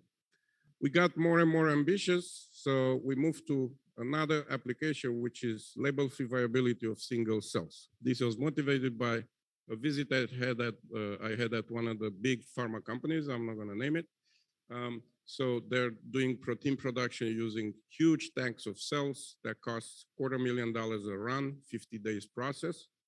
Once in a while, they take the cells out, and the way they test if they're alive is through essentially throwing some ink on them, this trypan blue dye that penetrates the cell if the cell is dead. The problem is in 10 minutes, it kills all the cells. So all the cells become blue, and I couldn't believe that that's the standard for billion-dollar companies that are doing our medication. So we went back home and kind of started to think about that. And it turns out that actually we can do it. We just needed a good gold standard first. So we got this kit, fluorescence kit that changes colors from blue to green. Green means dead. And after we trained and so on, you see this is the ground truth. This is what the fluorescence should give you. And this is our inference. The idea is that the morphology in the slim data is very sensitive to the health of the cell. So it's not surprising that actually if we move this up, you will see that both of these live and dead classification are above 95%. The reason is that the morphology reports immediately on the state of health of the cell. We also showed here very clearly that while all the cells were left to die, so we have a gradient from live to dead, but if you label them, they die a lot faster. These are the red curves. The dry mass decreases, the area decreases. So there's no question that the dyes affects the viability of the cells. So I think we're well motivated. Again, this projector doesn't do justice to our images here, but you can tell how these cells were blue, meaning happy. They go through an intermediate state and then become green, which means dead. And this is very, very high accuracy. It's a report that came actually very recently. One last thing I wanted to show is that pairing our data with AI, it actually makes it possible to not only image viruses, but to classify them. I knew we could image viruses because we imaged single microtubules. Those are 24 nanometers. I don't know, SARS-CoV-2 could be somewhere between 60, 80 to 100 nanometers. What I didn't know was that we'll be able to classify differentiate between different kinds of viruses. So we have an adenovirus here, influenza, Zika. And what happens is that while they're all sub-diffraction limit, and we're not sure whether it's one single particle or sometimes clusters, as you can see here, these are actually clusters of particles. There are details on their outside structures that we can find due to the nanoscale fluctuations in our path lengths. So at the end of the day, I'm skipping over a lot of details, but it's all reported here. Basically, if we mix the 4 types of viruses, we can pick SARS-CoV-2 with about 85% accuracy. Influenza, very good. Zika is the worst because they're the smoothest on the surface. They have a hexagonal shape that allows them to kind of cluster in a smooth surface. I think that's the idea. Of course, you must be very unlucky to get infected with 4 viruses at a time. So this is not that relevant to real life. Probably classifying these 2 is the most important. And in that case will be around 90–95% as well. We're in the middle of a clinical study where we are having COVID patients breathe on a piece of glass, and then in 1 second you put it on a microscope and you get the report in 65 milliseconds, as I told you earlier. So we had a few dozen patients so far, we're approaching 100, and we're hoping to be able to go to FDA approval for like a COVID test or any other viral infection test that will last, will take seconds maybe. So in summary, SLIM is very sensitive to single cells and thin structures. I didn't show you our applications in pathology, very thin layers of tissue. GLIM extends that capability to thicker tissue, and PICS improves by obtaining specificity without fluorescence, just using AI. If I have 2 more minutes, I want to show you that there is a bright future in label-free imaging. For this reason, we put together over the past 2 years this Center for Label-Free Imaging and Multiscale Biophotonics, or CLIME. This is an NIH P41 program, which is a National Technology Resource Center in the US. It will be housed at University of Illinois. The idea is to have 3 technology developer groups, and it's going to be our group on phase imaging, Steve Boppard on other label-free imaging from OCT to multiphoton. Mark Anastasio is the AI leader. And then on this side, we have 16 groups of collaborators. The idea is that they will adopt this technology and apply them to their own projects that are already funded. Our mission is to really have achieve better health through biophotonics, label-free biophotonics, and besides the research, we're expected to establish a hub in terms of knowledge and training and so on. And in terms of national impact, we believe that adding functional information through computation from morphology will be key for developing new drugs and cures and so on. And this will label-free allows for expeditious translation. You don't need to approve the chemicals that we introduce in the body and so on. So this is going to be housed in the Beckman Institute at the University of Illinois. This is where I work every day. And this is the map of collaborators that we started with. What I wanted to point out is that there are 19 different departments, different kinds of departments, not different departments, different kinds of departments that we started with, 16 groups from all over the map. In terms of applications, you can see here, there's a variety of them is dominated by cancer and neuroscience, but we have infectious diseases and so on. What I wanted to tell you is that I'm hoping to find new collaborations that will be productive in deploying these new technologies for particular applications in biology. And that's why I wanted to show you this. With this, let me disclose that I have financial interest in PhyOptics that's commercializing SLIM, GLIM, and another method that I didn't talk about. With this, thank you very much. I look forward to your questions.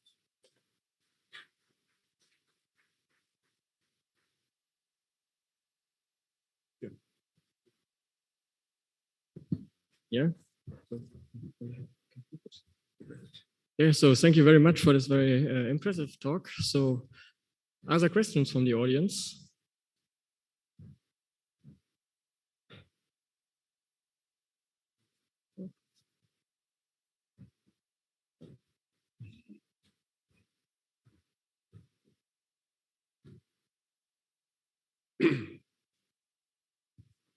Very nice talk. So what is the frame per second limitation for each technique?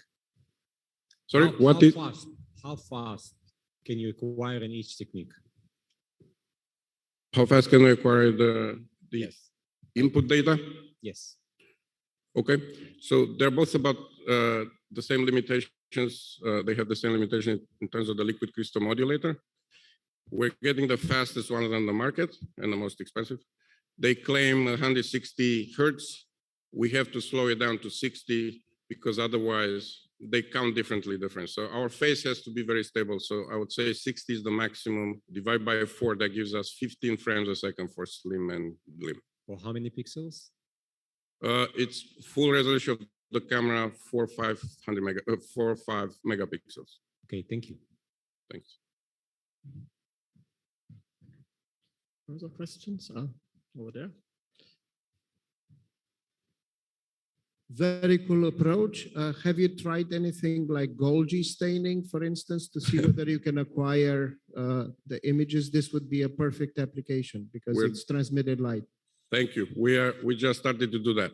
Actually, I just saw at the last group meeting we had the first results with the Golgi, and we're actively kind of training on more data. But I think it's going to look good. Mitochondria already, I think we cracked that one.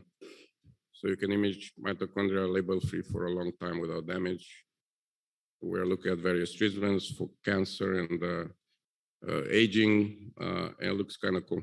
So Golgi will be next year.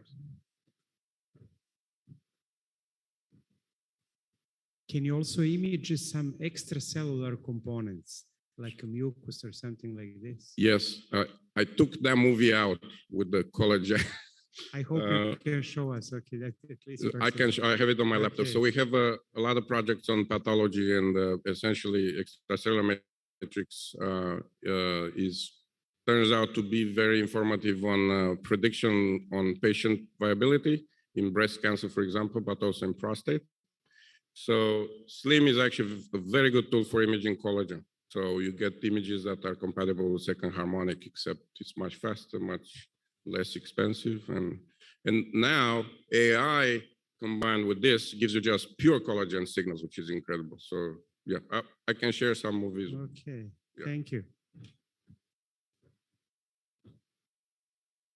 Further questions? Over there.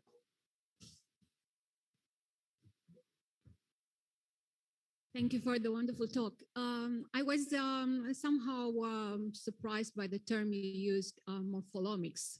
So this brings a new concept in the field. But for me, it would mean that we are able to attach quantitative numbers to morphology. So how do you see the connection between intracellular morphology, extracellular morphology, and wide field aspects? Yeah. So, well, first of all, that's a hard question. So probably the most honest answer is I don't know. But what the center is proposing or planning to do is to actually, the multi-scale part of it actually is aiming towards that. So we have investigators and technologies that are proposed to go from the molecular size all the way to organ size, to in vivo application. So this is our plan. How precisely we're going to connect these right now, I know how to start, but we will see how it goes. It's a kind of an overarching goal. So this center goes up to 15 years. So we're allowed to propose this kind of ambitious goals. But now, more specifically, what we know is that there is a lot of hope to label-free imaging but you need the chemical specificity. You cannot do deep biology without that. It's very clear. Anybody in the room that works in a biology lab, you do need that molecular specificity. That's why fluorescence will continue to be a strong method. But I think in some applications, we will be able to remove some of those limitations. Maybe not all of them. Maybe if I go to single molecule, trying to do this, probably I'm going to hit the wall and I'll find out that it's impossible.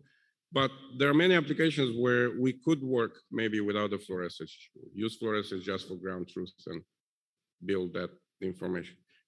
The good thing is that if you start to merge the scales, then I think we will definitely learn new things. It's one thing to look at the few cells and then look at the whole tissue. Our plan is to put this in a fiber optic, go in a live animal, so start to connect what you learn from the dish to what you learn from an animal, and eventually go in human patients, which is the final goal. So I don't think I answered your question. I just made it clear that it's a hard problem, but we're planning to work on it for 15 years. So hopefully we'll solve half of it. So I think there are no further questions from the audience. Over there. Oh.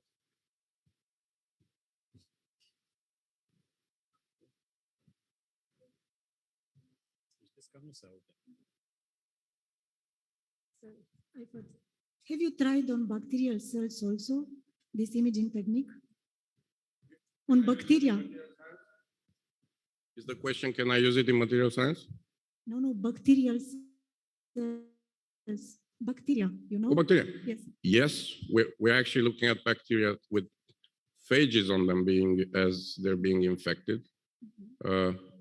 Yes, so we're doing some of that. I don't know exactly what you have in mind, but let's talk about it.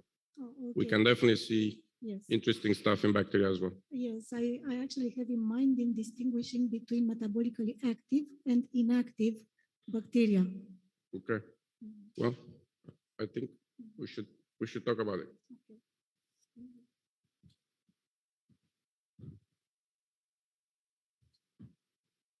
No one else? Okay, then I think it's time to switch to the next presentation.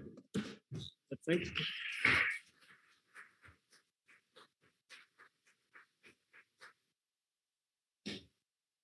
So the next presentation is stain-free flow cytometry by 3D phase contrast tomograms toward the intracellular specificity also. And the speaker is Pito Ferraro from CNR in Naples in Italy. And please come up.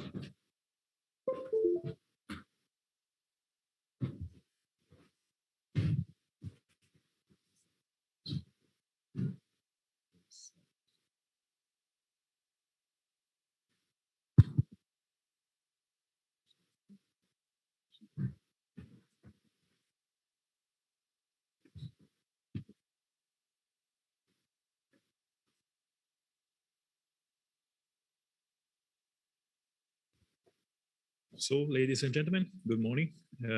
I'm really glad and happy to stay here.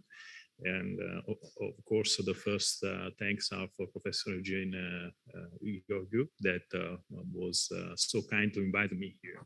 I have to say that I was really soon excited about the title. The title conference, I love it because it's very short, but it's very give the exact idea. I think that the transdisciplinary is the good characterization for such kind of activity in the field of microscopy. Also, the slide that has been shown by Professor Popescu before, we have seen a lot of background. So the interaction, the development of a modern microscopy requires the interaction with many scientists from different backgrounds, from engineering, physics, mathematics, and genetics, and so on. So this is really exciting that the microscopy now is a very huge community in which many contributions from different fields can be done.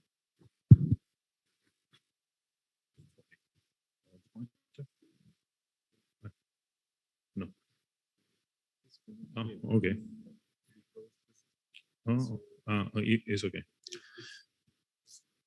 So I will talk. So in this biodynamic transdisciplinary approach, I will try to show also in my case, in the activity in my group, what we are doing about multidisciplinary, transdisciplinary approach for this one. So I will try to show you which are the potential exploitation for flow cytometry for 3D phase contrast tomograms for the single cell analysis. Okay, and I will show also, I will try to illustrate also the path for the future toward the intracellular specificity.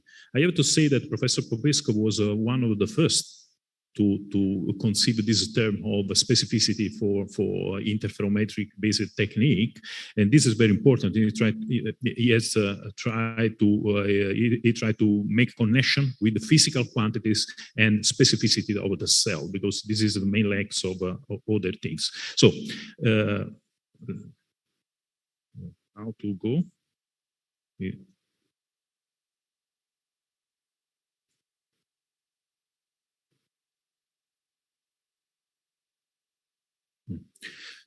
Okay, so as you know, microscopy is very important for studying biology. We have seen a lot of examples to see the human body, vegetable, animals, and all the microscopic world, of course, all the life science is based on microscopy.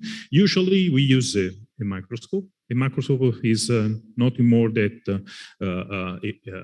a combination of lenses, and sometimes the use of excitation light, okay? And by probing the object by light and by having lenses, is possible to visualize and to have information about this. So just let me back in the history of microscopy. You know, this guy, Anthony van der Leeuw, from Netherlands, he made a completely different job.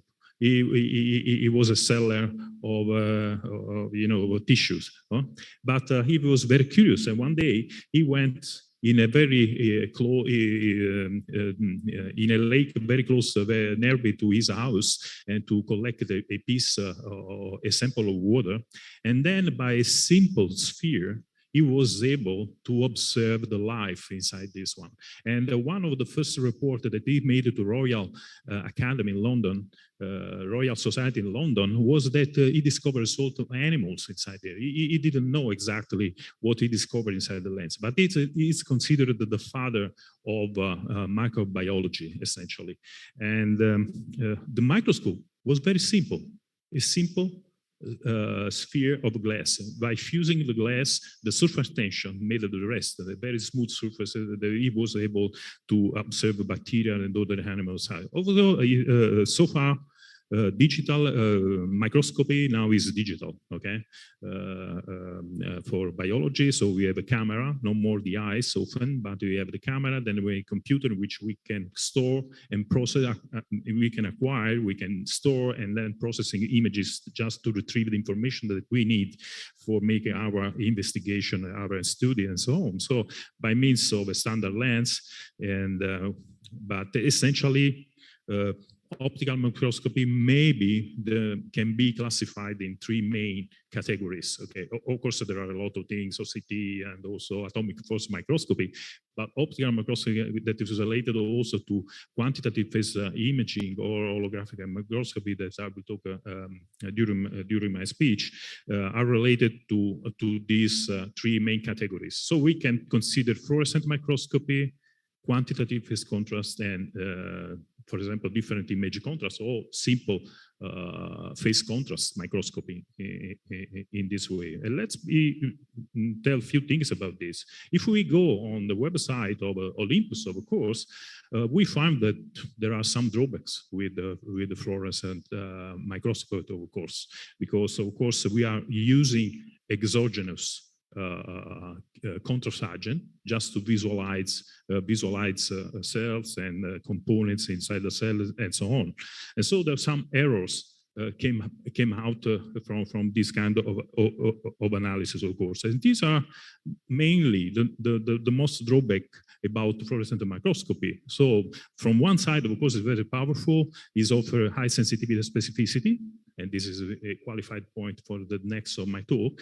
And but of course, it requires labeling. Labeling can be invasive or can destroy the cells, and all contrast agent are exogenous parts, so can influence the things. Of course, this does not diminish the importance of fluorescent microscopy. You have seen this beautiful speech by Professor Hell, and he gained the Nobel Prize in chemistry. And in chemistry, because of course because there is a chemical agent that is mediated devisualization. So fluorescent microscopy, we have seen beautiful things also in his speech, a valuable speech this morning, that there is a lot of room for actual and future development of fluorescent microscopy, but essentially, I would like to focus your attention to the fact that the fluorescent has a big advantage, that there is a specificity, so you can call the substructure of the cell that you would like to visualize, but on the other side, you have to use chemistry to make such kind of analysis. Another Nobel Prize in physics, Zernaik, he was able to visualize transparent object essentially by a simple trick in which, as you know, he was able to enhance the edges and also the edges of the external edges of the cell, but also in subcellular structure. This is, of course, the father also of the quantitative interferometric analysis. Of course, in this case, phase contrast does not require stain or dyes and so on. But let me go to holography. Holography, this is a standard overnight movie of the cell moving on a plate in adhesion way. And so the information that we collect is essentially the delay of the light when it passes through the cell. And so essentially we can get this fingerprint. And this fingerprint is related to a very simple quantity, physical quantity, so the optical path length. And the optical path length can be, of course, is combined by the refractive index also from the physical length that the light is passing through the cell. But anyway, it is a quantitative measurement, okay, is in this way. Last year was the celebration of the anniversary of 50 years of Gabor. I often show this in my presentation. These pictures is beautiful, I think, because you can see many things related to the microscopy. You can see a very big photographic plate, holographic plate, very huge, because you should have a very huge numerical aperture to make an hologram of a human size subject, because of course you need you needed to collect all the light from all the points scattered by the object that make an interference, and you have to collect the interferometric fringes but you need to have 1,000 lines per millimeter ability for recording such kind of fringes, and for human size you can go out of the numerical aperture if you. Of course, you can get more details about the digital holography in this book by Springer with other colleagues with Ziv Zaleski and Adam Walks. One more important aspect is the possibility to conjunct the quantitative microscopy in holographic modality with lab-on-chip. Lab-on-chip is for sure the future of personalized medicine, of remote diagnosis, and so on. We discovered also during the COVID period that this is very important also to provide remote diagnosis. In this case, it can be useful for human health, but also for food and nutrition, husband industries, but also for environmental pollution and so on. And now, how is it possible to make a compact microscope on board of a chip? Thanks to very simple component, you can squeeze the size of a microscope. Instead to use an optical table, you can make very small things. Nowadays, okay, the basic configuration are still Mach-Zehnder. Also the external appearance of such a microscope is very attractive because they resemble standard microscope and so on. But now I would like to focus the attention on one aspect, one feature of digital holography that I call magic. This is essentially for the rest of tomographic analysis that I will show, because essentially we know that holography in our mind is a 3D imaging technique. How we can demonstrate that it is really 3D imaging? So if you make a record, if you record an hologram of a big object like this, and you make this record, and then you make a reconstruction on left side and right side, at the end you can get real 3D perspective. A slight perspective, but you can get, because essentially the left part of the hologram is collected one perspective direction, the right portion has collected the other side. So a little bit. This is important because this gives you an idea that essentially digital holography has a 3D holographic future that can be visualized in this case, but we will apply a lot this future for tracking particle and so on. So which is the powerfulness of classical holography? Just to make a comparison of classical holography versus digital holography, that essentially in classical holography we are able to capture and reproduce the wavefront, but just for the naked eye or by a camera. Instead, by means of the digital holography, we can capture, record, reproducing wavefront, and we get the numbers in our computer. That means that we not only can capture the image in 3D, the 3D perspective, but we can compute the imaging. And so this is very important also for computational microscopy aspect that I will show. Of course, also in this case, digital holography can be used also for optical projection, thanks to the new technology, relatively new technology, spatial light modulator, and so on.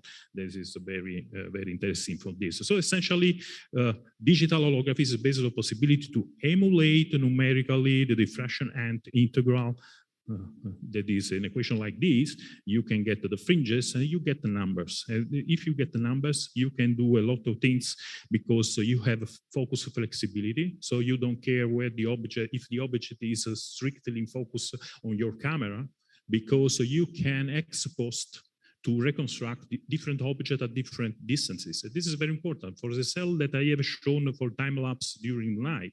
For example, during night, there is evaporation of water, so some slight movement over the cell, and that means that you can lose the information by standard interferometric setup.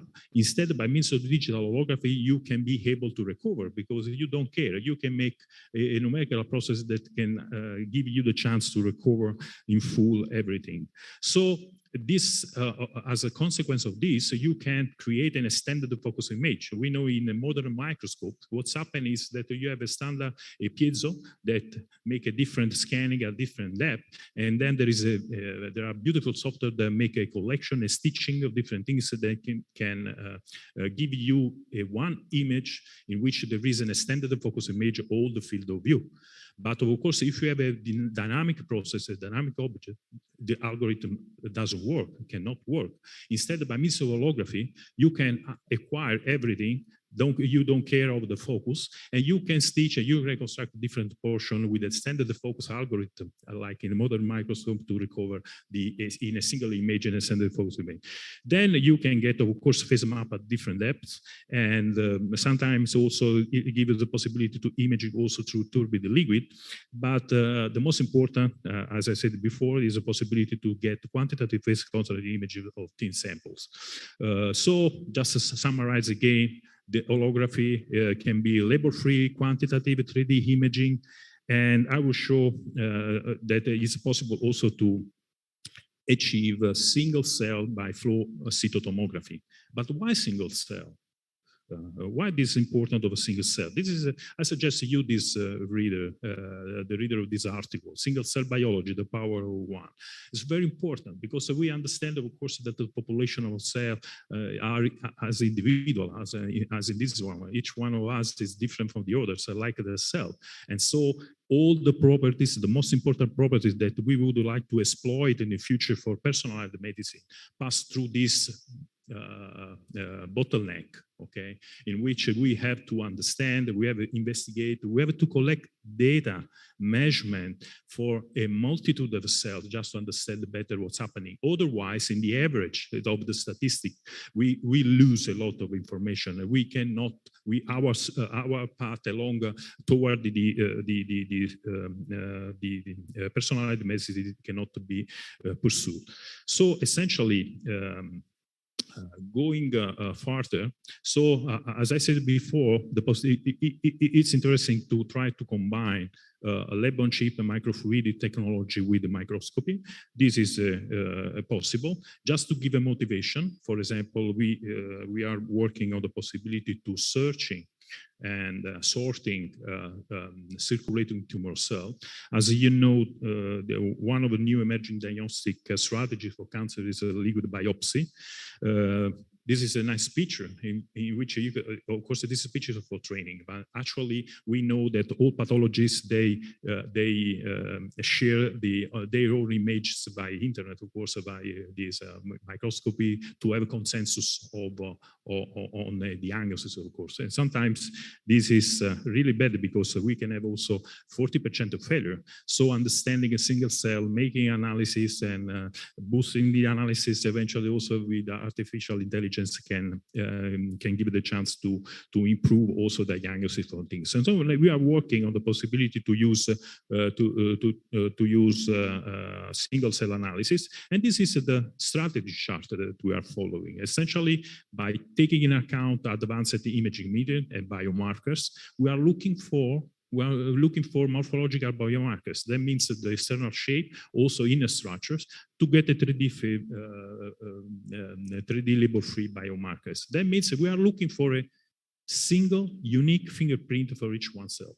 And this is very important because then we go back to the single cell analysis, single cell strategies, and then to the therapy and the personalized medicine and so on. By combining, of course, with the label chip that can give also the chance to make high throughput, because if we have to analyze 10,000 or 100,000 or million cells, we need high throughput technology to be implemented. And then together with all the advantages that I have summarized before, we have a main drawback. This kind of techniques, they lack of the specificity. This is a very big problem. And there are some beautiful strategies. So Professor Popescu with the computational specificity, more people is working with also Professor Nathan that will give a talk later about artificial intelligence, neural network, and so on to overcome this problem. Now I will show a few examples of tomography. How we are able to, thanks to the digital holography, the possibility to get 3D tomography. And essentially, we are using the future of 3D imaging, flexible focus, and quantitative phase contrast to get this, with the hope to make this lab-on-chip platform and at the end to get this flow cytotomography a reality. So we started a few years ago by just analyzing red blood cells and other marine organism diatoms, just to show the things. Essentially, if you inject a drop of blood inside the microfluidic channel, it is interesting to see that the red blood cells, they rotate. So at the end, at the beginning, we just observed this. Now we realize that we are able now to engineering this process. We are able to engineering, and so that means that we can make a system in which we can program the rotation. And so if you have one rotation, at least one rotation or half a rotation inside the field of view, essentially you have the chance to probe the cell from different directions, like in a sort of a tomogram, any kind of a tomogram. And so in this case, we are able to retrieve the angles at different things for each rotation, thanks to the focus flexibility at different depth. Here, I will show a few examples of tomograms. Here you can see a red blood cell. You see this is a collection and realign the number of the cell. You can get the tomograms, okay? You can get all the details about the structures with different things. I will skip some, but essentially we can get all the information. There are some cut of the along the different direction of the tomogram. So essentially, we can, in principle, measure the hemoglobin content point by point inside the blood cell. And that means, in fact, we published some paper also on the possibility to distinguish rare anemia in different things. So we try to use on a more complex microorganism diatom, just by phase contrast microscopy, okay, by digital holography, we were able to give the shape of the external shape, but also the inner structures, okay, without fluorescent analysis. In this case, this kind of objects are self-fluorescent, and so sometimes you have to couple two microscopes, a fluorescent microscope and a standard microscope to see the external side and to see. But this is, I think, the first time that has been made a tomography of such things. So that means that we proved a few years ago that any kind of cell can be tomographed, okay, can be achieved the tomograph of any kind of cell. And so the concept is for looking for things. So you can see this is an engineering flux. You see the cell rotating and passing through inside the field of view. And so we collect the images and we put it together. And you can see some cancer cells in which we were able to recognize also clusters of cell, neuroblastoma or breast cancer cell. You can see these are the collection of the phase contrast map. And at the end, you can get nice colorful images. But still a problem arises here because of specificity. That is a very nice 3D array of voxels. But how to distinguish the internal structure of this? And so we are working on this. And we made this synoptic frame in which we devised bioimaging label-free and fluorescent analysis. You can see we tried essentially to go along this pathway. We are trying to create this pathway. So label-free, being 3D, get the optical referential tomography, to get flow cytometry and statistical-based segmentation to get the specificity. The basic idea is essentially like red blood cell, as I have shown before. You see these things, so holographic recording, quantitative phase map reconstruction, pose estimation, learning tomography just to reconstruct more rapidly, more accurately the tomogram in this case. You can see in this movie a few more examples of different cells we acquire and we record in a microfluidic channel this. You can see also we were able to get the histogram, and by means of histogram, I will not give too many details here, there is no time, but eventually we can, any one of you, also the paper is in Bioarchives under review in another journal so far, and we were able to detect the nucleus inside the cell. And so by means of different strategies, and because of course artificial intelligence and neural network can be very powerful, but you need to make a training, and one of the limitations that will be very useful to discuss in the roundtable tomorrow, the perspective of artificial intelligence and which are the possible advantages, also limitation, and which strategy can be used just to overcome this problem of training. And by means of this, we were able, by comparison, statistical analysis, comparison by standard flow cytometry and flow cytometry and our tomographic flow cytometry, we were able to make some correlation about this. And this is the essential of our approach or our algorithm, in which you can see different steps, in which we were able, from the internal side of the cell, of the voxel, to build up and to reconstruct all the structures. Of course, this is the first step toward the specificity by different approach. But at the end, I believe that probably, of course, there is no a single recipe for this huge problem of specificity, because we have seen that there is a very great potential for QPI interferometry, and probably there is the need of more or multiple techniques or different strategies that could be divided together to get the things. Just few examples to see at the single cell for drug delivery can be important. For example, we published recently this one. You know, the nanographene can be a vector for drug inside the cells. Also for COVID, we learned that sometimes can be usable, and we demonstrated the possibility. So if you put nanographene, this is special nanographene oxide inside the cell, we observed that it was collected around the nucleus, but exactly by a standard microscope, you cannot know exactly where is collected, where is distributed this kind of nanoparticle clusters inside the cells. This is just a cartoon, of course. And this is what you can observe in a microscope, standard microscope. This is a phase contrast here. And we made our analysis by tomograms in this case. And at the end, we were able to locate in a 3D the particle, like in this case. You can see a huge amount of clusters around the nucleus that I have shown before in the movie. And you can see we were able to evaluate the exact position in 3D, which is the amount, which is the shape, and then it can be useful for drug delivery. Now we are making other steps by means of artificial intelligence to speed up the process. Now we are speed up in some segment of the entire path to get tomograms. And as a last example, of course, also, again, we learned by COVID that lipid droplets, intracellular lipid droplets, they play a role also in COVID, but or in infection, and also in cancer. And so we are focusing our attention to detect such kind of things. You can see that, of course, in this case, since are very well contrasted, we can detect very well in this case. But of course, it's necessary to push our ambition to go low with the resolution. Of course, different strategies can be deployed for such kind of things. So, of course, it is necessary to acknowledge the funding from Italian Minister of Research in Italy, and also our collaborator Achille Iolasco, Mario Capasso, doctors at the University of Naples, Professor Maffettone. We are working together with this project.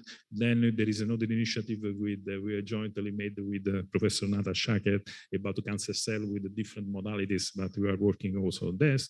And this is, of course, the list of people working with me in the group, and thanks to their smart work every day, I can show this result in conference like this. So thank you very much for your attention.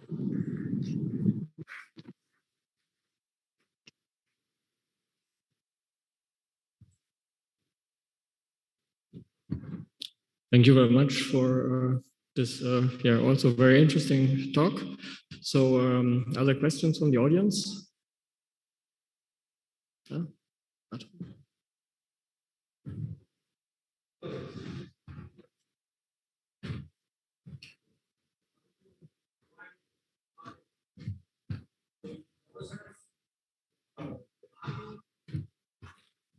Okay, this is a good question because of course you can have a single channel with a very small channel in which you have a single cells that pass one after another. But in this case, we have seen we need to have a quite large field of view just to have enough space to allow a single rotation. And this is interesting. By means of digital holography, essentially we can work in parallel with different things. So we are working on, we don't care at which depth each cell is going because we can recover thanks to the magic feature of holography. And so we are trying to exploit everything to maximize the throughput, okay?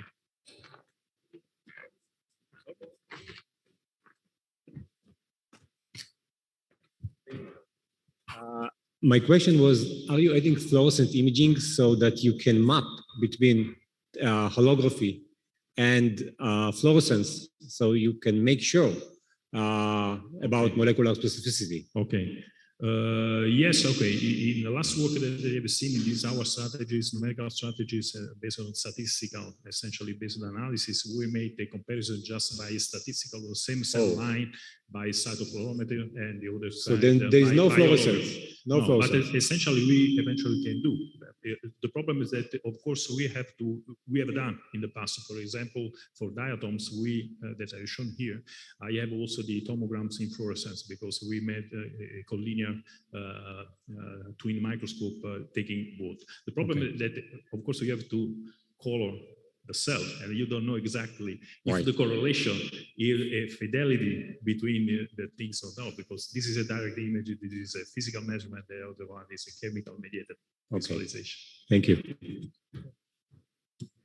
So, other questions in the audience over there?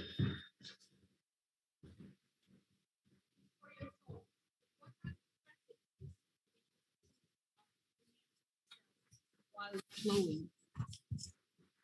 Okay, the main strategies that can be found also in some recent publication is the possibility to, when you have a section of a microfluidic channel, if you have a flux of liquid flowing inside the channel, if the cells are quite close to the surface, for example, the bottom surface, they experience a rotation because of fluid and dynamic forces of the interaction of things, because of the profile of the fluid inside the microfluidic channel is a sort of paraboloid with a maximum at the center, and so diminishes toward the walls of the microfluidic channel. So if you put there, that means that different layers, they proceed with different speed. And if you put the cell there, you can get spontaneous rotation, and you can program rotation in different ways. Then we together with engineer with background in numerical simulation, we are engineering and trying to find a new solution. But essentially, if you would like to reproduce such a system, it's not very difficult just using this strategy.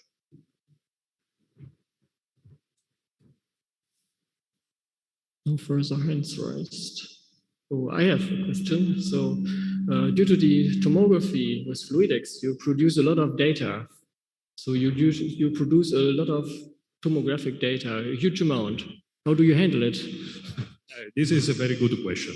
And this is a question, big data that is a problem. From one side, we are working the possibility I shown before just for processing also to get the 3D. But essentially, we are finding new strategies about this because you know in the past we tried to consider a single lens as sort of a lens. We have used in the past the red blood cells like a real magnification lens to make a magnification on a few scratches at nanometer level.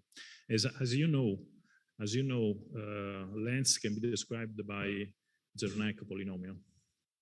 And so we are working the possibility we are preparing a paper in which we use the Zernak polynomial to describe this, and this make a huge reduction of problem.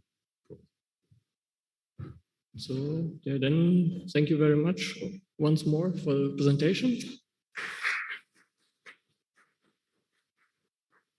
And until the next talk, we have a 5 minutes break.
think we can proceed. Okay. So,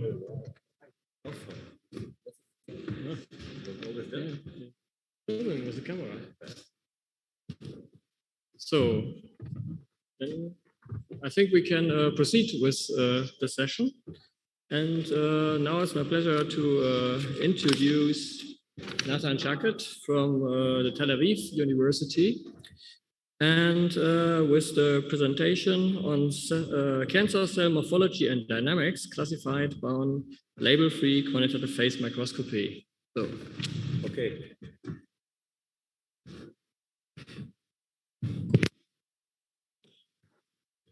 So hi everyone, and I thank the organizers for inviting me. This doesn't work. Yes. Okay. Due to the previous presentations of my colleagues Gabriel Popesco and Pietro Ferraro, I'm going to focus on cell classifications and not necessarily the visualization. The title of my talk is Cancer Cell Morphology and Dynamics Classification based on label-free quantitative phase microscopy.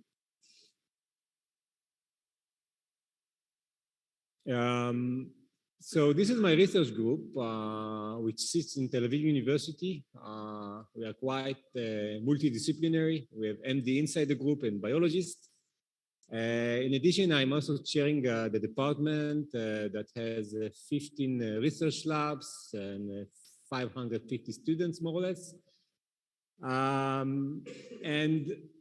In order to dive into the material, and again, I'm not going to focus on the visualization, I'm going to focus on the classification, but we still have to understand the visualization because this is the key point. This is the basis for the classification. So just to make it simple, we are imaging how much light is delayed, right? This is what QPI does. This is what digital holography does, because cells has a slightly higher refractive index than the cell medium. We are using it, we are recording how much light is delayed using interference by having a light that going to the sample and another a beam of light that is coming directly from the source, or we can also erase the sample information if we are using external interferometers. And we have contributed to this field as well by proposing external interferometers. And based on that, we can get a quantitative topographic map, which gives us an indication of the cell thickness and its refractive index. Now, the meaning of this map, that on each point on this map, we have the product of the cell,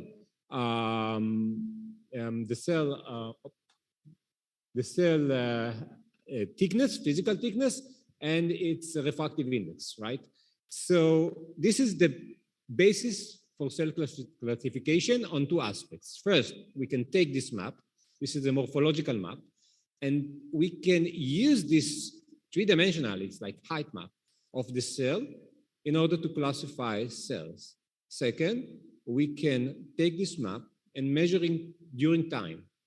And because we are very, very sensitive, if the interferometer is built correctly, we are very, very sensitive to temporal changes. We can measure the fluctuations of the cells over time if the cell is attached to the substrate. Now, what fluctuates more is less stiff. This is an assumption. So we have here two strong label-free biomarkers. The first one is three-dimensional morphology. It's 2.5 because it's height map. And the second one is fluctuations, which is stiffness. Now, we wanted to use this technology, we call it IPM, interferometric phase microscopy, it's the same as QPI, quantitative phase imaging. We want to use it in order to characterize, to grade cancer cell progression. Now, what changes during cancer? First, we all know that cancer starts from a change in a single cell that divides in an uncontrolled manner. Now, during this progression of the disease, what changes is the nucleus morphology, it becoming less and less ordered, And the second thing that changes is the cell stiffness. Now, in general, cells that needs to spread themselves over the body, circulated tumor cells, as mentioned before by Pietro Ferraro, they are becoming less and less stiff because they need to squeeze into the narrow body capillaries. Now, these stiffness changes can be monitored. And this is exactly what we are doing using QPI, using IPM. Now, let me first talk about morphology. In morphology, what we want to see is the thickness map, how it changes over time during cancer progression. And in order to do that, in this paper that we published back in 2017, we took 3 cell lines pairs that we can buy, but the important thing is that these 2 cell lines, I mean, we had pairs. One is cancer and one is healthy. One is primary cancer and one is metastatic cancer. They were originated from the same individual and originated from the same organ, which is important when you compare cell lines, right? Because if you compare 2 different, completely different cell lines from 2 different individuals, so it's like comparing apples to oranges. Now, we have here a cancer cell line pair, which show us normal skin cancer and melanoma skin cancer. And then we have compare primary to metastatic cancer cells for melanoma and also for colon cancer. And this is what we got. This is label-free imaging, right? We don't use labeling. We're using QPI, quantitative phase imaging, in order to record it. So we have great contrast, but the cells around during flow. And during flow, even the greatest pathologists cannot tell you if this is cancer or not, because what pathologists are usually doing, they are looking on tissues, on how cells are ordered in tissue. And during flow, the cells are mostly round. So you can see here different cells and they are look more or less the same. So even if I'm using this highly quantitative imaging technique, where in each point, it means the content of the cell, the refractive index content of the cell multiplied by the thickness, I'm still not able to say this is a cancer cell and this is a metastatic cancer cell and this is a primary cancer cell, which is too bad.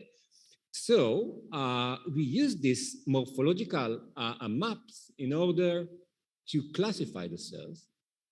And what we did is took these optical pad delay maps, OPD maps, and extracted handcrafted features. We can look on the average value of this OPD, this optical pad delay. We can look on the dry mass. We can look on some texture changes over this OPD maps. So we took everything that we can take out of the cells, handcrafted features, and what we found out that even before we applied any automatic classifier, we saw that in 13 out of 15 parameters, we had a trend between cancer, between healthy cancer and metastatic cancer. And this gave us an indication, and this is just one of the parameters. We have 15 parameters. This is just one of them, just the average value of this OPD over the cell. So you can see here on the left, these are 2 pairs. Each time it's 2 different pairs of cells. You can see the normal cells and cancer cell, primary cancer, metastatic cancer, another primary cancer, metastatic cancer. So it's like a trend. It's going, the values are going up when cancer progresses. Now, this gave us an indication that we can take all of these parameters and weighten them, and then come with a generalized parameter that can give us a full classification, because these are just histograms. The cell might be in between the histograms, right? So I wanted to classify a cell, an individual cell, and say, this is cancer, this is not cancer, this is primary cancer, this is metastatic cancer. So in order to do that, in the field of machine learning, there are many types of automatic classifiers. The simple ones are just taking the handcrafted features and then running a principal component analysis, meaning taking all of these parameters and weighting them in order to find the most the parameters that affect the data the most, and then running a support vector machine classifier.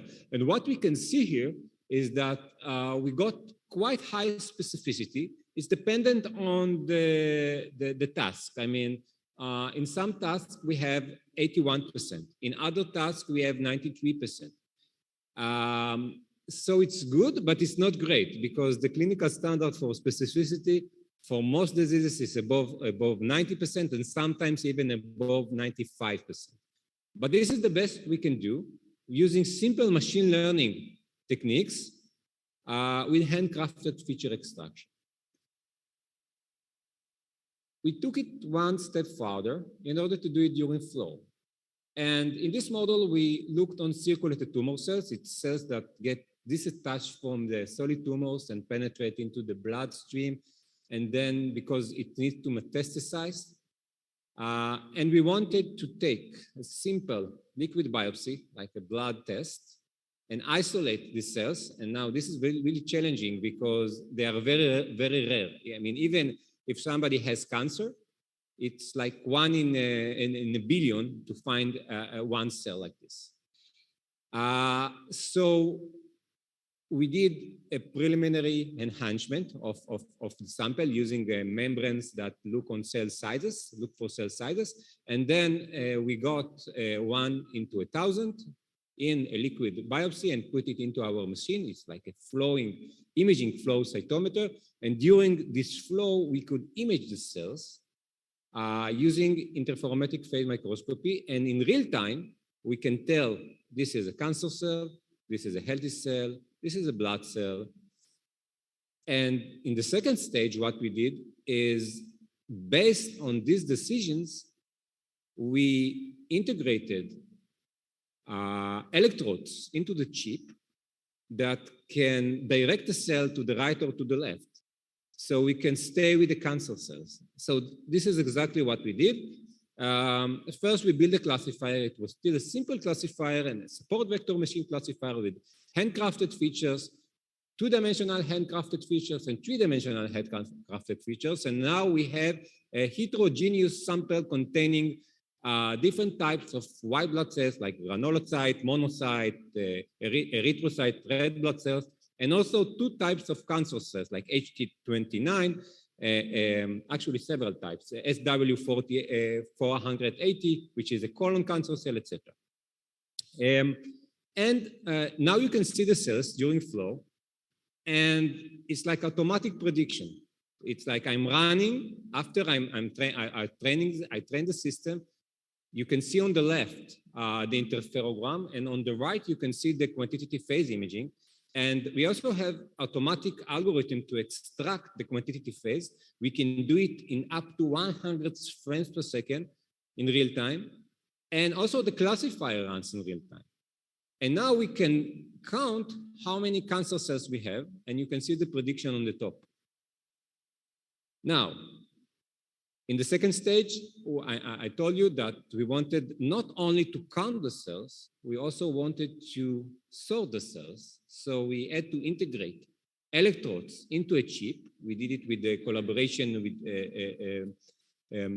collaborators from Fraunhofer Institute.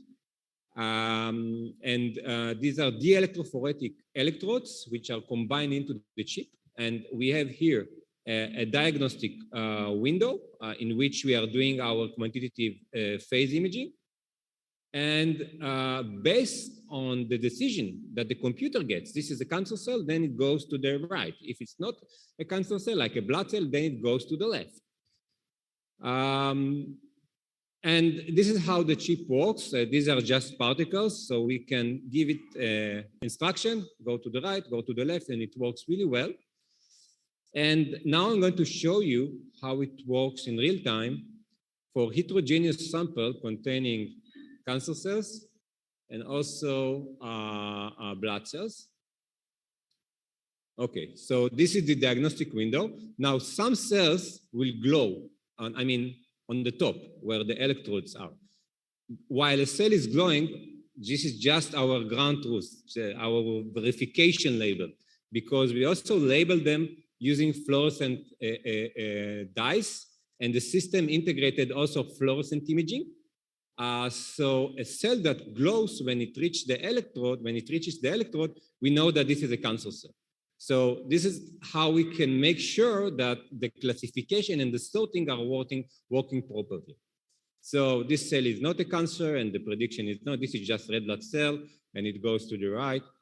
And then we will soon see a cancer cell, and then it will go to the right place. Oh, this is probably a cancer cell.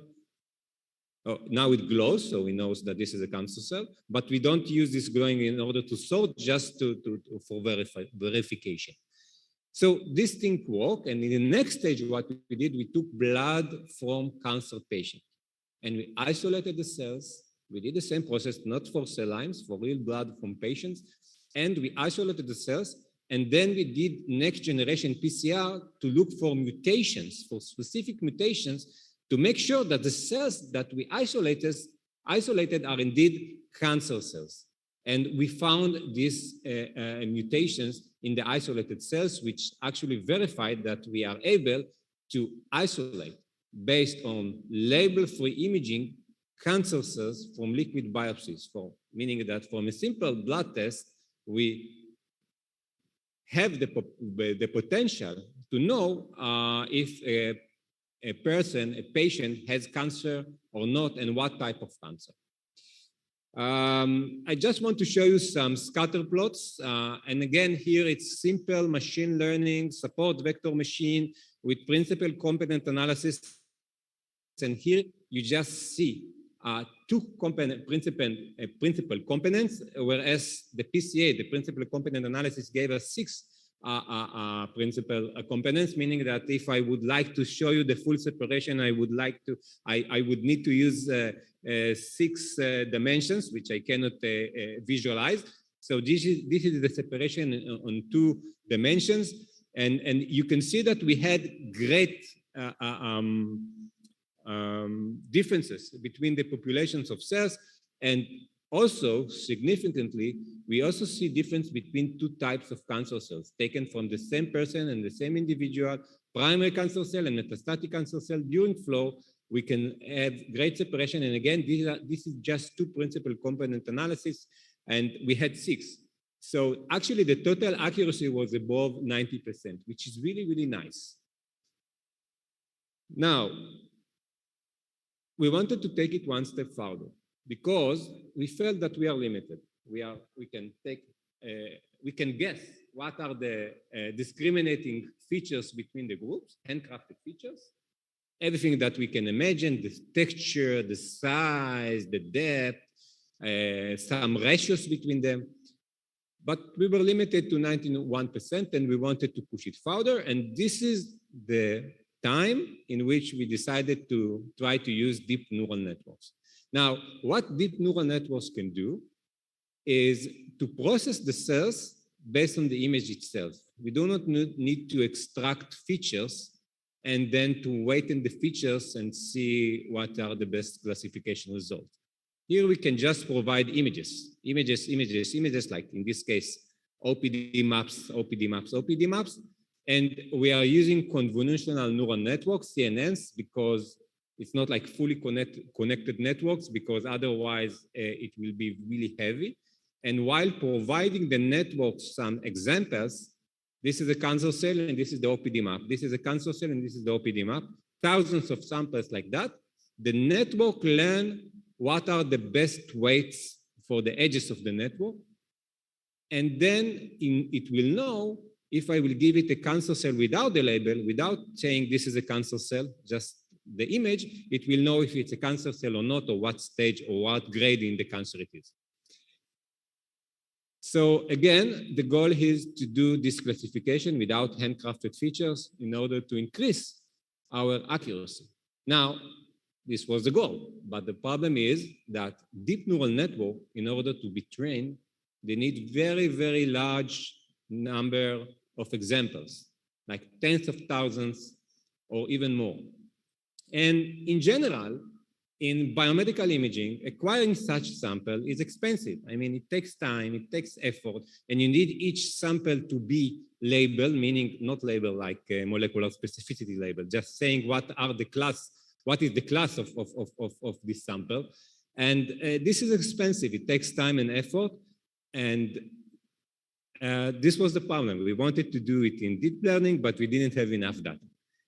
And this is actually a funny story because we are not deep learning computer science algorithmic experts.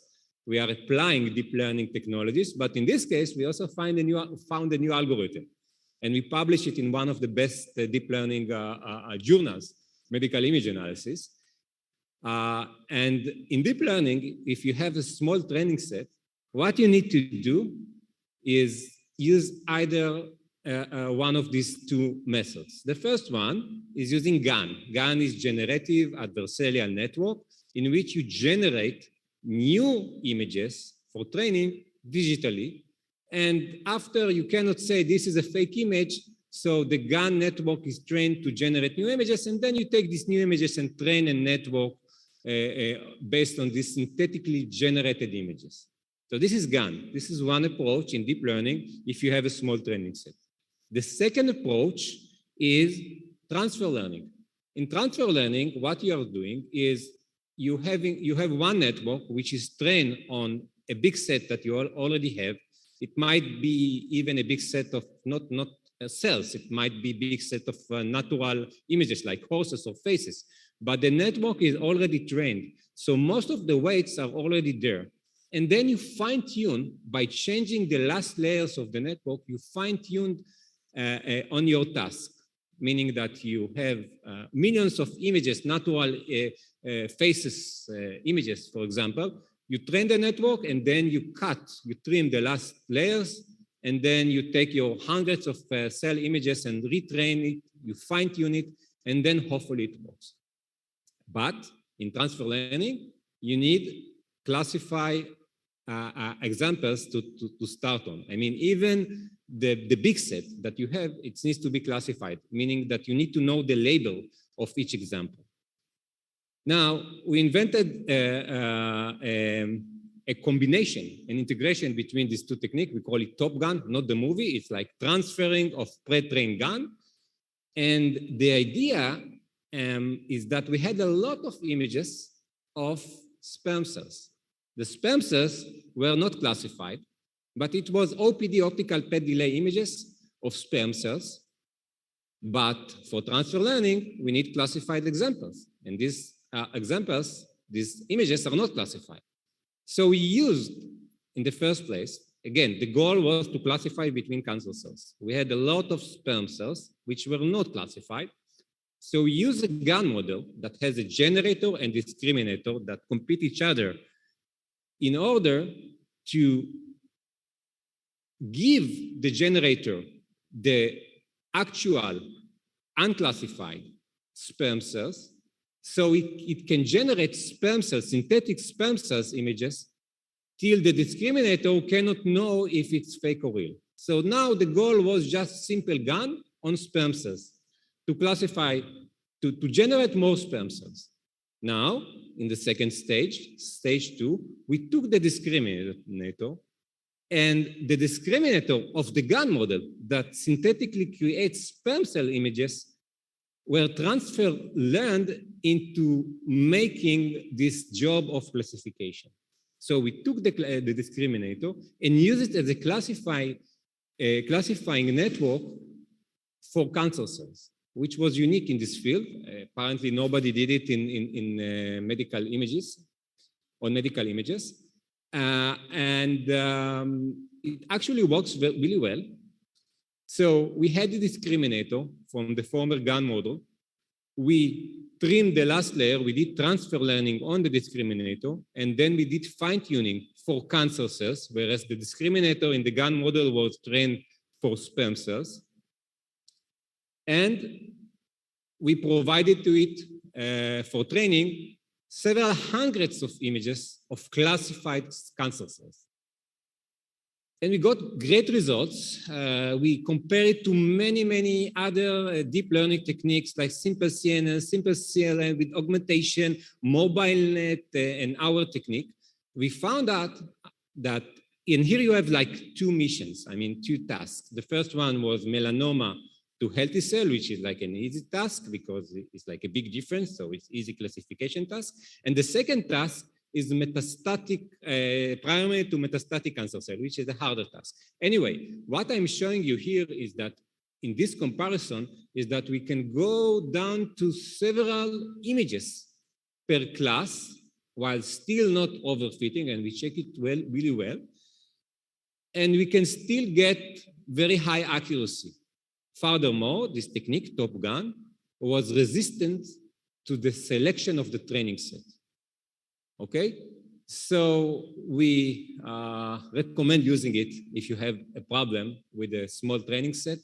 Again, a combination of transfer learning and GAN, a new combination that helps a lot for classifying images of cells.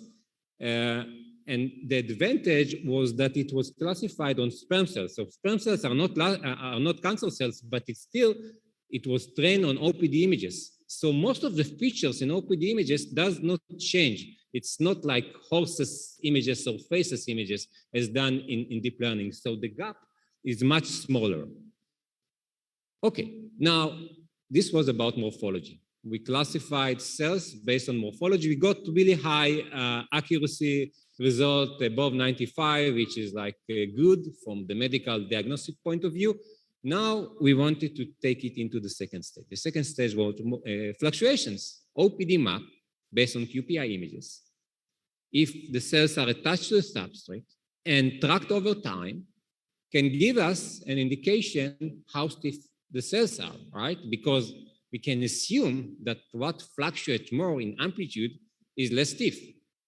So we can look on the standard deviation, the temporal standard deviation. We have a movie of an OPD map, and the cell changes a little bit during the movie, it's like fluctuations. And then we take, we create a standard deviation map for the cell.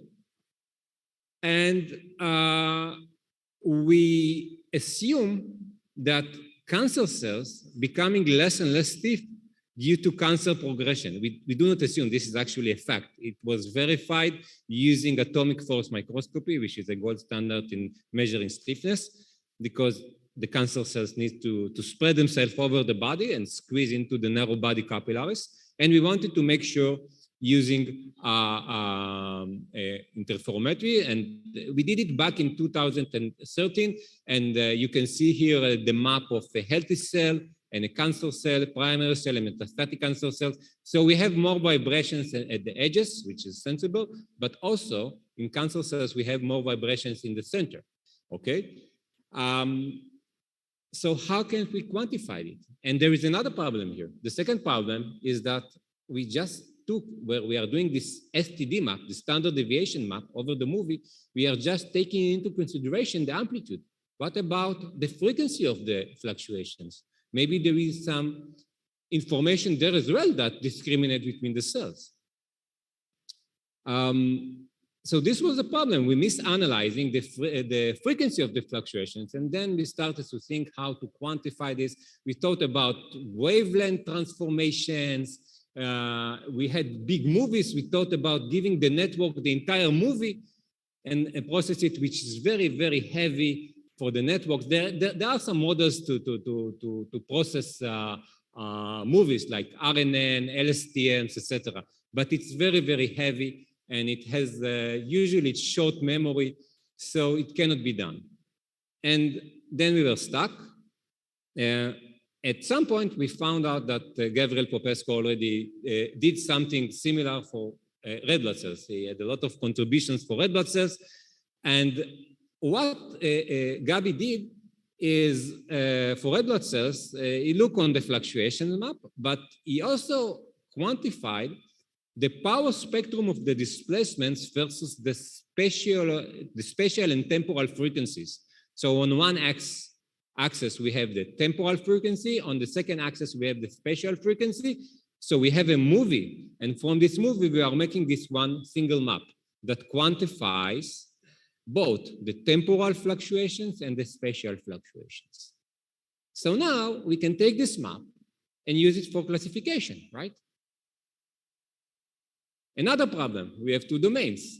The first domain is the morphology domain. The second domain is the fluctuation domain.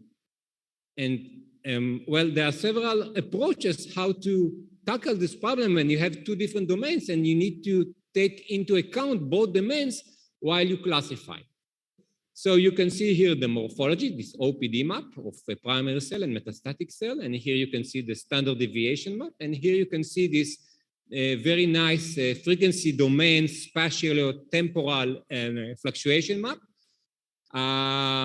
for these two selected cells. And we acquired a lot of these. And now we wanted to use a network to classify it based on these two different, quite different information of data, although both of them were originated based on OPD maps of the same cell.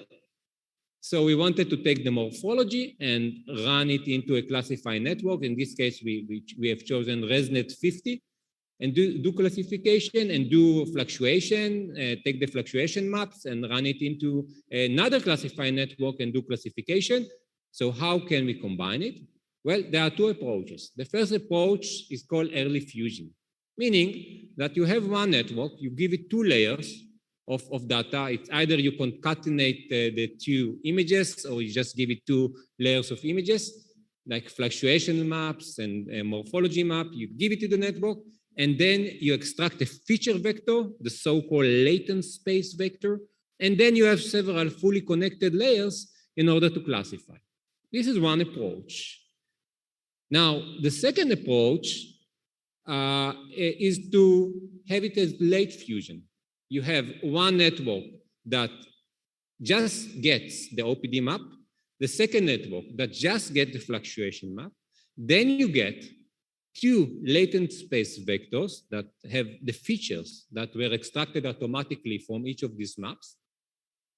And then you concatenate the two features vectors, and then you have fully connected layers in order to classify cancer, not cancer, high cancer grade, low cancer grade. So this is the late fusion method. We call it double path model architecture. Now, we here again invented, I think it's new, a new way to tackle this problem. And again, we are not deep learning algorithms, algorithm guys, but I think we found here something new. Now, we call it the triple path model architecture, which is actually a combination between the early and late fusion methods, and it learns both the intermodal and intramodal representations. So now we have three classified networks. The first network gets morphology, the OPD map. The second network, it gets the fluctuation map, the spatial temporal fluctuation map. The third method gets both of them. And now we have one feature vector from the OPD after the ResNet network. We have second feature network from the fluctuation map. And then we have third feature vector using this two channel, a network that get both information data together. And now we are taking the feature vector and edit the feature vector from the OPD and add it to the feature vector of the fluctuation map. And we do the same from the feature vector of the OPD and the feature vector of the two channel.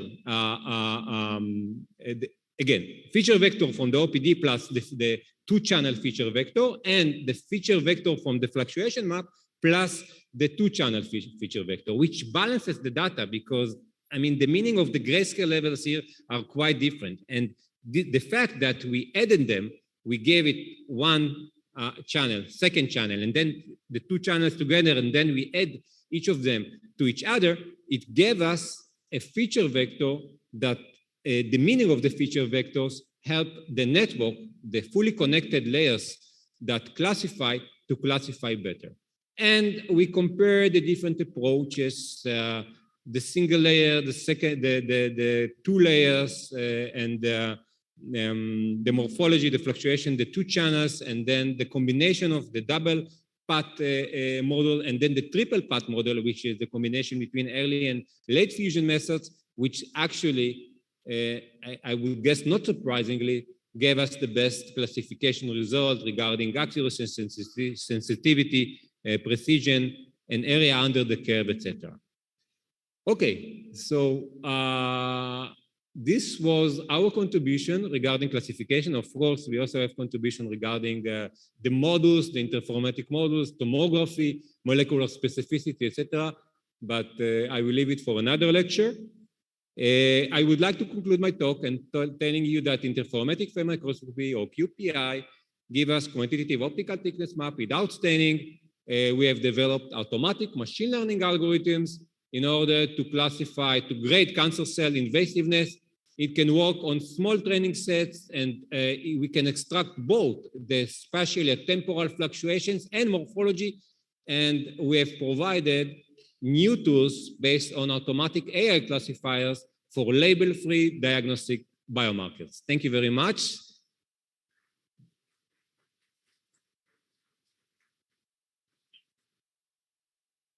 Yeah, thank you very much for this talk.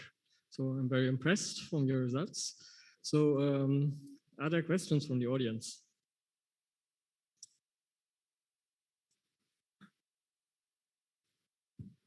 All right, thank you for a very interesting talk. I like the idea of adding the dispersion map or the power spectrum both in Q and omega, because that saves us a lot of memory instead of inputting the movie. So I think that's really smart. I wonder if you went back and looked at which ranges of omegas and Ks are really important.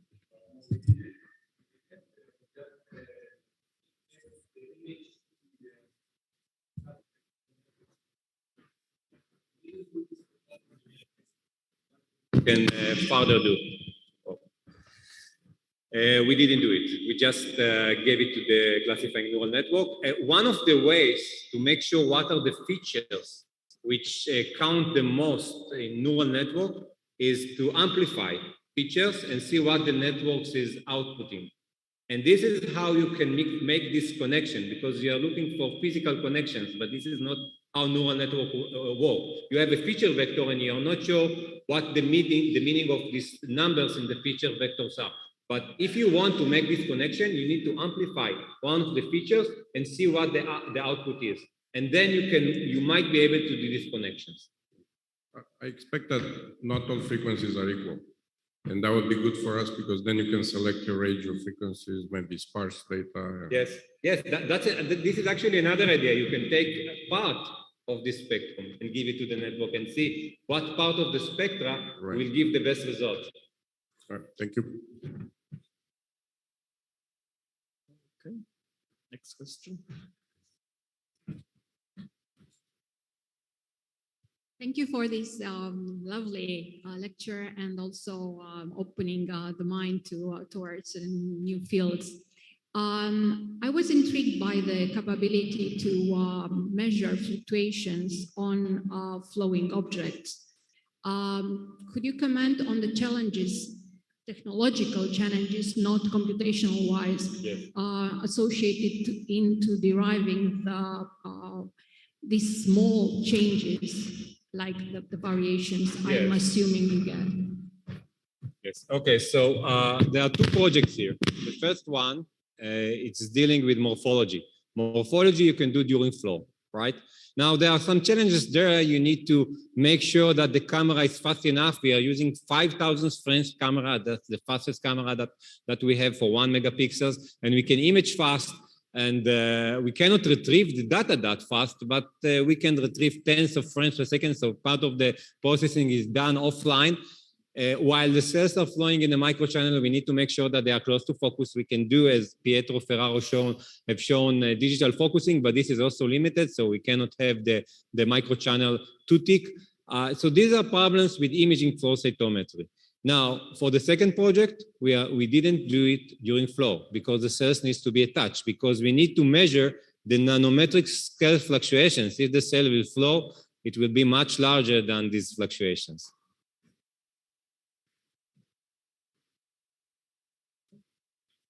No further questions? So, yeah, then let's thank the speaker once again. And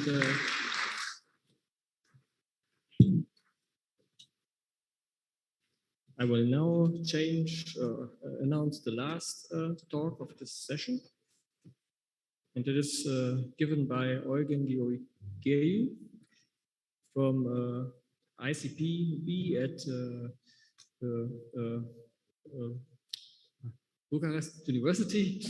And now we switch from optics a little bit more to electrical approaches.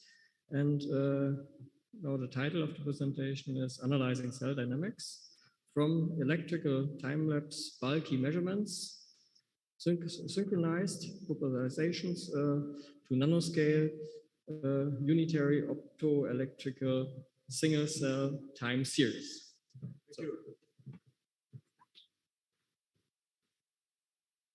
Well, it's a pleasure to be here and to have you still very vivid this moment. I have to admit I'm a bit tired, and I hope that during my presentation I wake up and somehow trigger you to have like a coffee while listening to my speech. Actually, I'm talking about what I think is what I understand as the core of biodynamics, although during the symposium speeches, you'll find some other aspects related to biodynamics that will be presented by my colleagues.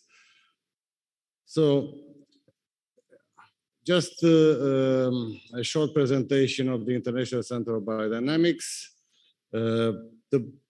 The idea of using cell dynamics as a marker, as a quantitative tool to assess genuine, that means unaltered cell cycle progression, as well as gentle or eventually lethal effects of selected stimuli. I will talk about electrical distinct from optical time-lapse measurements of processes involving synchronized living cells and biointerfaces like lipid membranes. And then more recently, we arrived at the coupled electro-optical imaging. That means we succeeded to electrically activate various microscopical techniques, and I'll pinpoint some theoretical backgrounds, and then some results related to the capability to map both optical and electrical features of a specimen. And this way we could reveal the complementarity of electrochemical impedance spectroscopy and optical images. And we have some case studies on nanostructured interfaces and on magnetically attacked bacteria at bacterium level.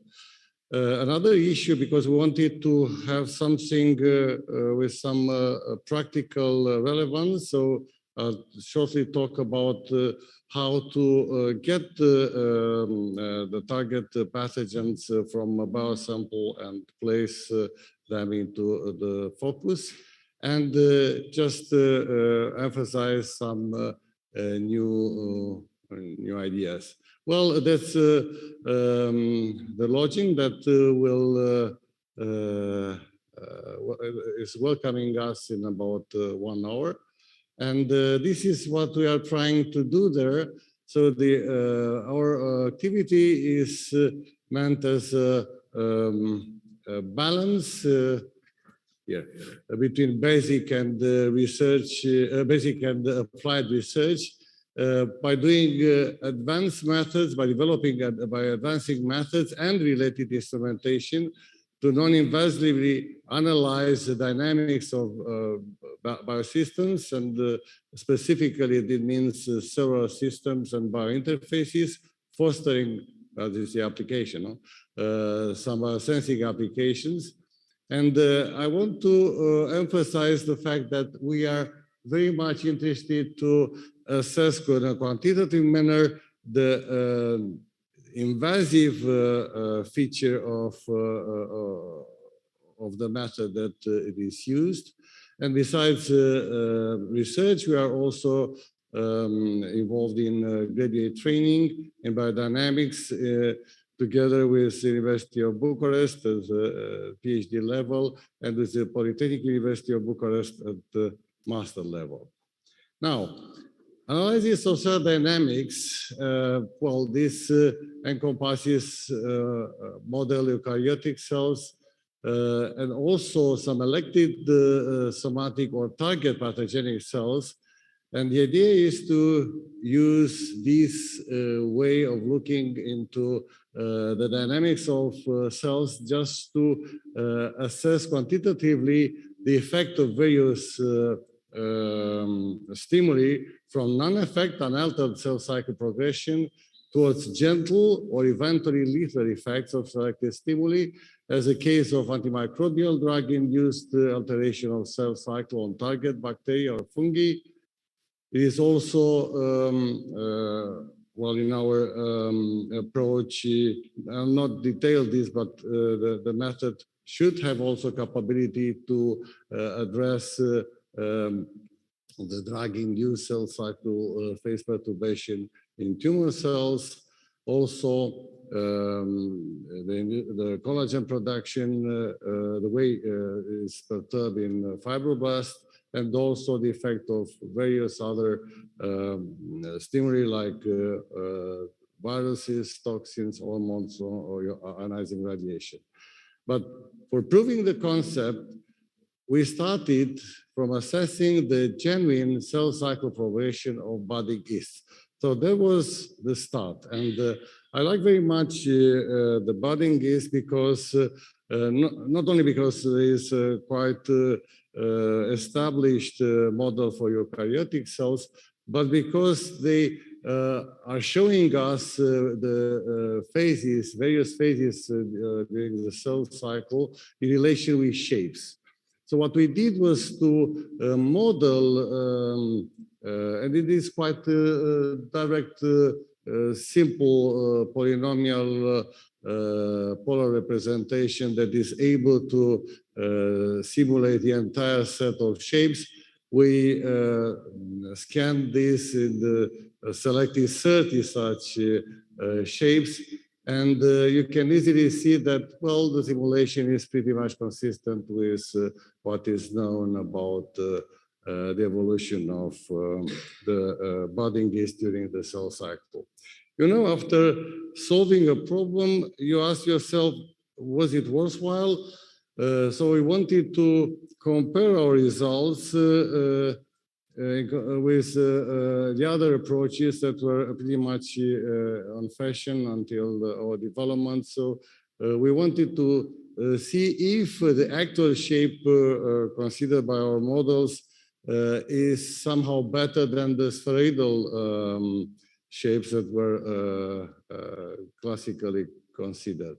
What we did was to plot the surface to volume ratio presented by the budding yeast during cell cycle, and considered apparently two very close values of this ratio, and compare with the oblate and the prolate spheroids having the same ratio, and then we plotted the dielectric spectra and noticed that indeed the actual shapes is quite close to the one that we eventually measured. So the idea is that indeed, in this case, one should go closer to the actual morphology than to use various type of approximation as the spheroidal ones.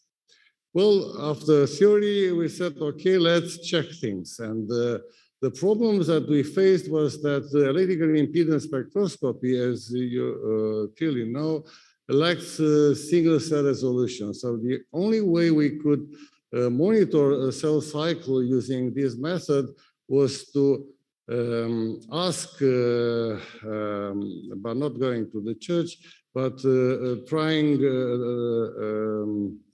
to find a method able to get all cells acting together.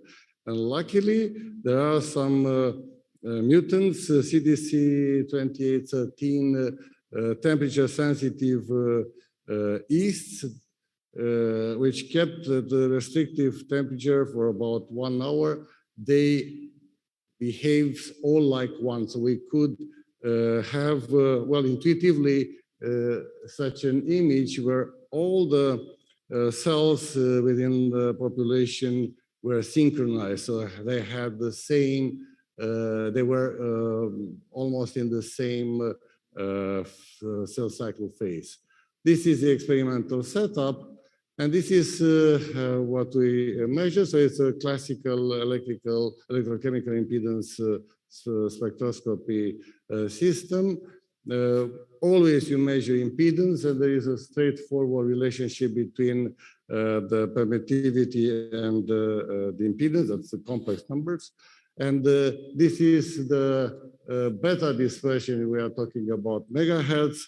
And from the experimental data, one could derive the polarizability, which, as you may see, is not dependent on the volume cell fraction. So this is a marker of, as you see, of the cell phase. And this is the real data. What I plotted here is the evolution of the magnitude of the dispersion, which is consistent with the fact that initially we had synchronized cells. Gradually, the synchrony is lost. But what's quite striking is that even though initially the suspension was synchronized, the evolution of the volume cell volume cell concentration was pretty smooth. And we compared the experimental with the simulation, and clearly the data were consistent with what we simulated, and clearly means the evolution of cell number. These are the points at the end of the cell cycle mitosis. And as you can see, gradually the synchrony is lost and these bumps become wider. Well, so the idea is that electrical impedance spectroscopy, or in other terms, dielectric spectroscopy, provides the average values of the ensemble of cell polarizability and the distribution of this parameter across over cell cycle phases. Clearly, when the synchrony is lost, where the population comprises cells distributed over the entire set of cell cycle phases, these numbers cover the entire set. That means 30 that I mentioned earlier. What I plotted here is the real measured imaginary versus alpha versus real part of the polarizability for two populations synchronized, but at various amount of cells that were initially grown at the start of the experiment. And in red, we have the simulation. So the downward tendency is related to the fact that we could not accurately control the conductivity of the medium, which decreased during the cell growth. But what was for us remarkable somehow was the fact that at the population level, we could borrow from the nonlinear dynamics some measure like Kolmogorov-Sinai entropy. And to my surprise, we were able to get very reproducible numbers related to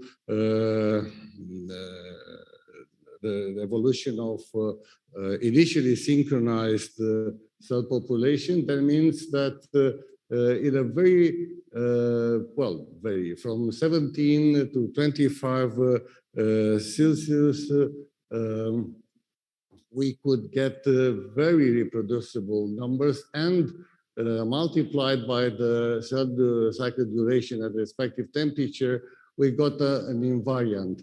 And for us this was consistent with lots of measurements. It was striking a little bit because we all know that cells are notoriously difficult to, because they have clearly individual specificity, but as a whole, as a population, they behave in a rather robust and reproducible way. Well, so the good news is that using electrochemical impedance spectroscopy, one could get some quantitative assessment of the evolution of an initially synchronized cellular population. Then we say, okay, let's go deeper a little bit. Let's get to some details, and let's see if we could, as a challenge, if we could assess the effect of selected stimuli like therapies on target pathogenic microbes or tumor cells. And as a case study, I had put in front the possibility to perform phenotypic antimicrobial susceptibility testing quite fast. And well, first of all, we should have a look at the current way microbiologists are playing with this issue. And well, I'm not presenting here the effect of various antibiotics, but the fact that besides the antimicrobial drugs, you have also to properly consider the quality of the growth media, which of course has an effect on cell growth as well. So that means that this is just an example showing that while clearly this is a very challenging or important unmet, let's say, societal need, it has to be approached putting together various expertise, not only physicists, but clearly microbiologists and some other disciplines. Well, so instead of measuring the evolution of the population per se in terms of quantities, we were interested to pinpoint the effect of various drugs at cell membrane integrity related to cell viability and to cell dynamics related to cell cycle progression. But that means that we have to be able to get information on bacterium scale at single cell level. Okay, and we started with cell viability, cell membrane integrity, and there are two perspectives. First is how does a drug like the antimicrobial peptide affect a lipid membrane such as to have an effect? So we first look at the pathway that a drug may have at the membrane level, and then we try to emphasize this effect at when looking at the cell as a whole, not only at the membrane level. Well, antimicrobial peptides belong to the innate defense system of most organisms, are able to selectively interact, penetrate, disrupt biological membranes of target microbial pathogens or cancer cells, but they are not affecting the somatic cells, that they are pretty nice. And they are still under intense scrutiny as alternative to antibiotics. What we did was to analyze using optical assays, surface plasma resonance, the multi-phase interaction between Melittin, a model antimicrobial peptide, and the lipid membrane. And the challenge was to quantitatively describe this process and to get some kinetic parameters of practical relevance. The first question was, well, should we monitor everything or just the first and the end measurement should be enough? What you see here is that, well, we are talking about a non-monotonous process. So instead of measuring just here and sometime here, well, after a while, the measuring parameter is getting down. And that means that, well, one should consider time-lapse measurements instead of just 2 points. The other thing was, oh, come on, how come that such a strange behavior occurs? Could it be something like magic related to the bio? But in this case, it was just polypeptide and a lipid membrane. So there was no living matter involved. And then we considered a series of phases, 4 or 5 phases interlinked, and it was quite straightforwardly possible to describe in a quantitative manner the entire process. So the idea is that, well, even though things are not very simple, they can be approached and understood in a quantitative way. And we are talking now about the way the integrity of cell membrane could be affected by antimicrobial peptides. Then we wanted to see, okay, how could we see such effect using techniques able to get access to some details when analyzing cells. And one point is that, you know, we are talking about transient behaviors. Cells behave in a rather peculiar way instead of having almost steady development as a population. So the processes involved in a cell cycle cannot be prolonged. Actually, life cannot be put on hold also. So the idea is that these processes don't care about our capability to measure them. So we have to increase the amount of information to be derived by analyzing the cell cycle, the cell dynamics, in order to shorten the time that would allow us to provide some quantitative information on the matter. So the idea is, okay, we should use multivariate, not just one-dimensional time-lapse assays.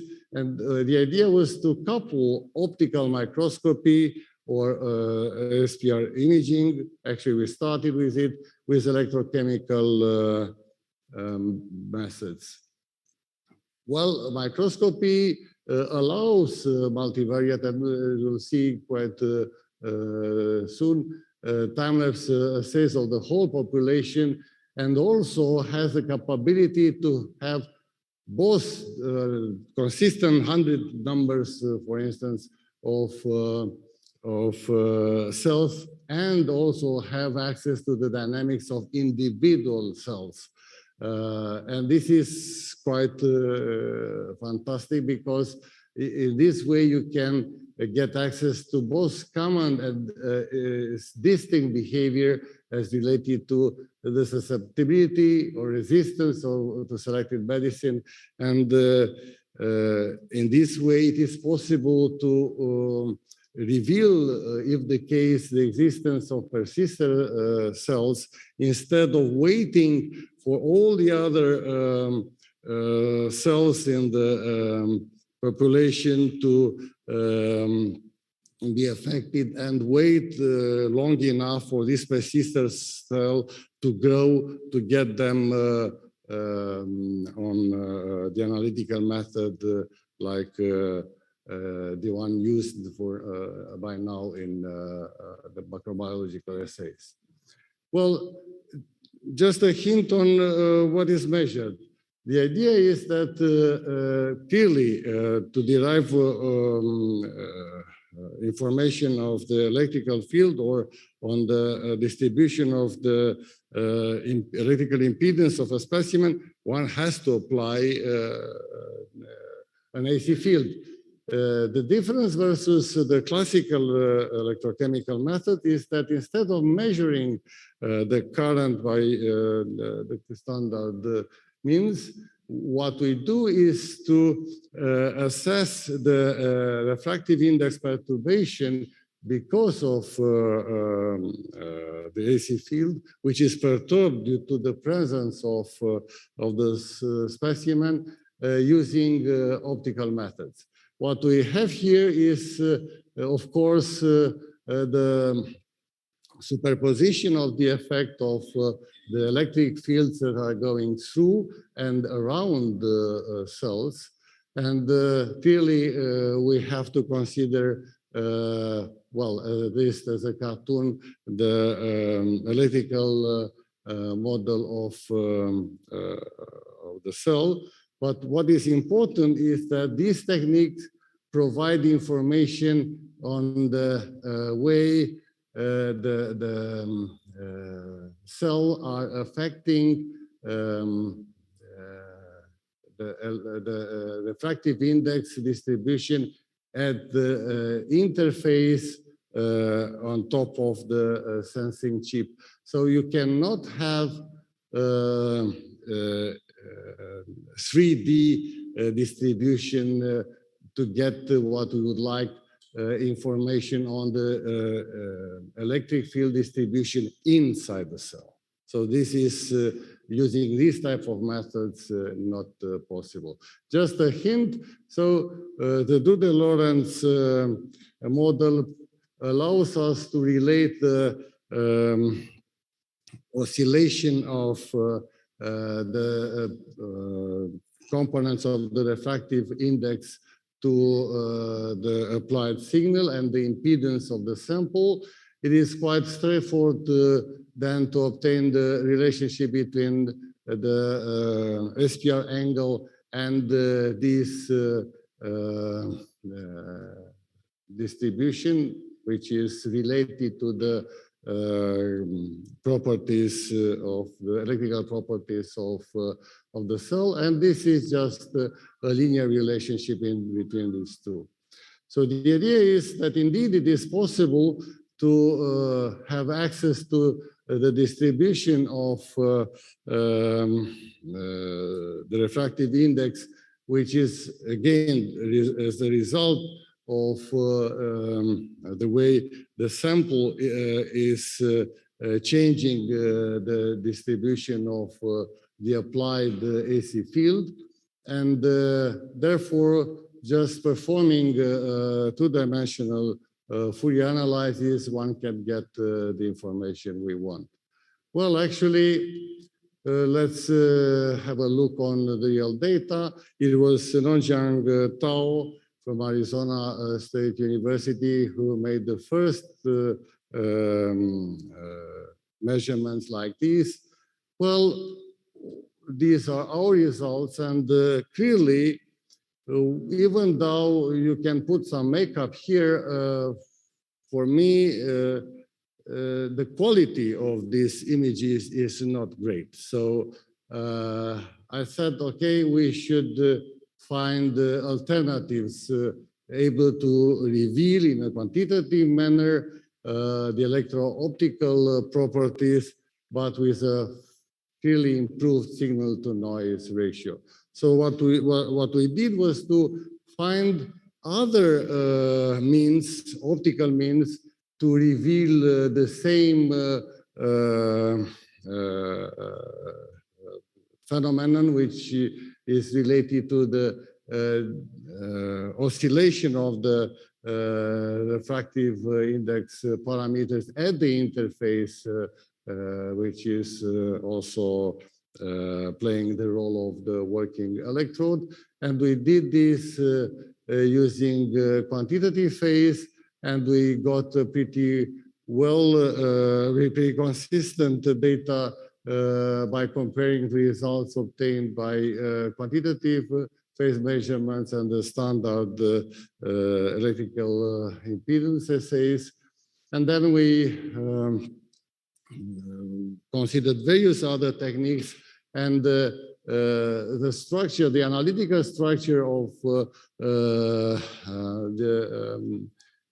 equations linking what we measure to the effect to the cause is the same. Clearly, the constant is different because the parameter which is actually measured is different. And the point is that, well, we could use various type of optical methods to get to this information. And, well, we wanted to check the capabilities of these methods to provide both structural and electrical information on a nanopattern chip. What we did was to use a pattern chip based on indium tin oxide and a layer of titanium oxide with some holes of about 550 nanometers. And these are the results. So optically, you can not see any differences in these two regions, one coated with a dielectric layer, whereas the distribution of the amplitude of the oscillation of the phase at the frequency of the applied electric field provides the information that we were seeking for. So we show that indeed it is possible to have quantitative information at the sub-micrometer scale, so with optical resolution. Then we said, okay, let's measure what we want, that means bacteria. The problem is that we have to develop some means to capture a bacteria from a biological sample and get them to the microscope to be analyzed. So the idea of using immunomagnetic capturing, it is quite old. What we did it was to increase the efficiency of the capturing. So that's why we developed a system able to act this one as a magnetic net just to increase the efficiency of the coupling. And what we also did was to monitor the formation of these clusters using electrochemical impedance spectroscopy. Well, the other point was that after obtaining these clusters, we had to place them on top of the objective of a microscope. That's what we did, and performed, in this case, bright field reflected light microscopy, and DC, or in the absence of an AC field, it was a standard.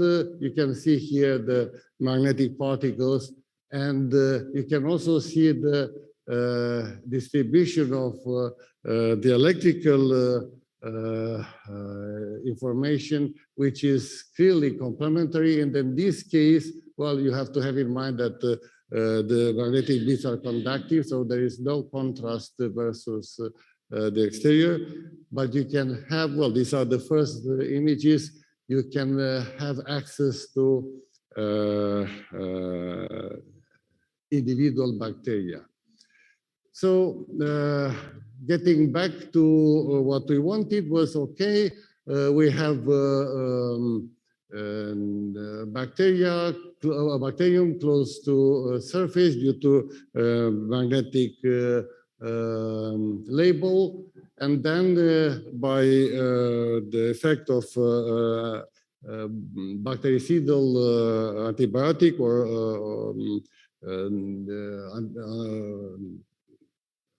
protein which is able to peptide which is able to make pores within the membrane, it is possible to porate the structure of cell wall and the plasma membrane, and this clearly will affect the values of the parameters related to this component and affect what we actually measure. And well, the idea is to have time-lapse measurements, and these are the first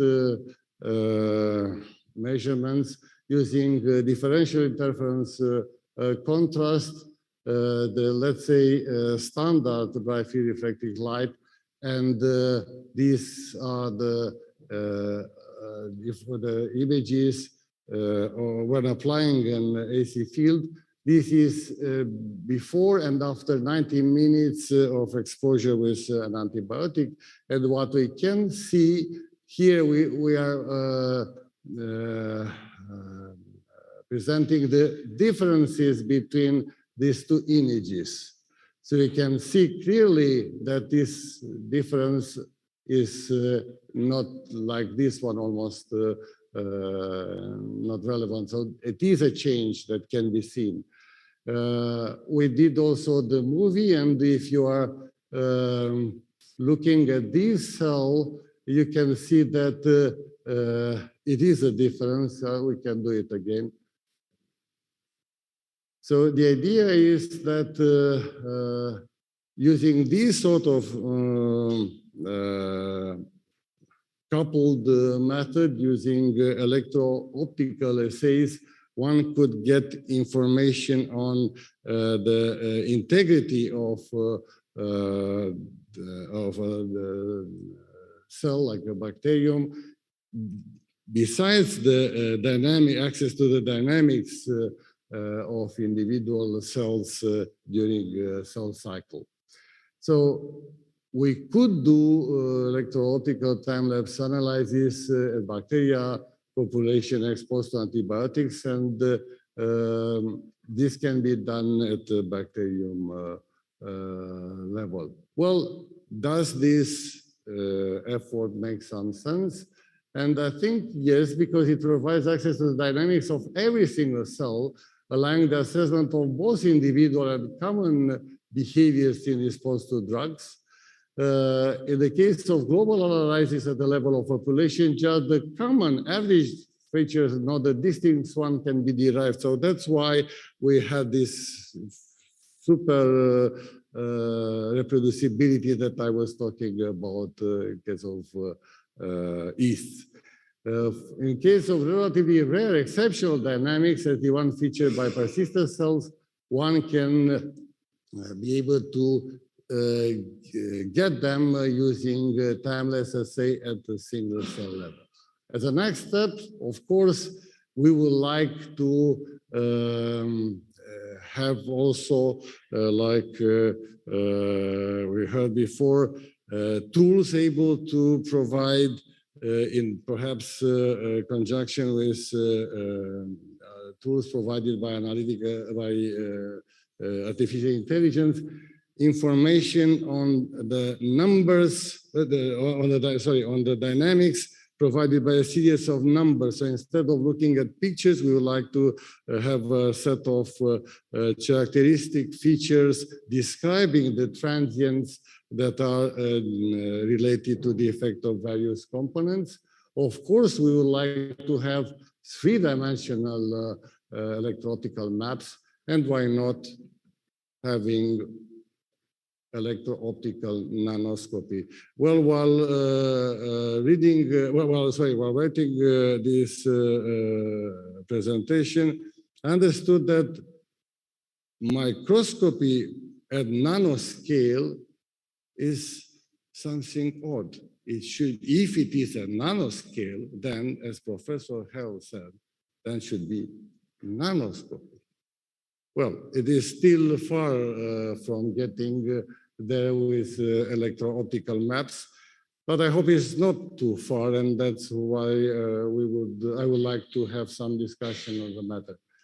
Clearly, I was fully supported by a fantastic group. I'm very happy and honored to be colleague with these guys. As you could easily get the data on the nanopatterned chip were developed together with the group of Professor Gabriel Popescu, and clearly we enjoyed working together. Also Sorin Melinte from Belgium, from University Catholic de Louvain.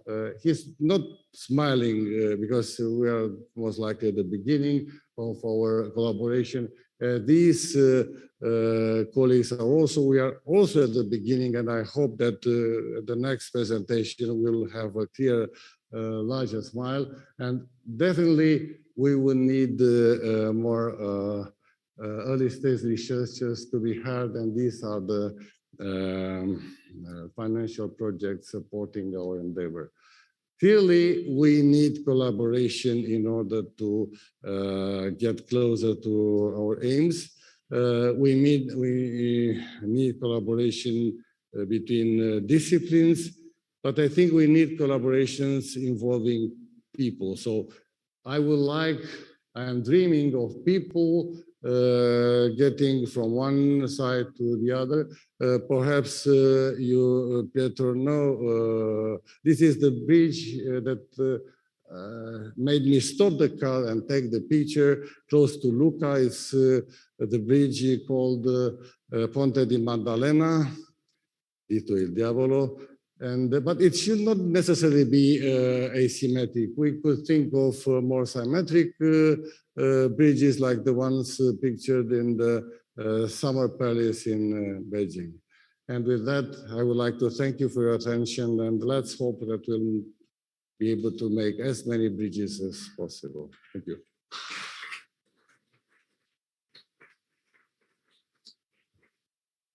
Well, thank you very much for this very inspiring talk. So, are there questions from the audience?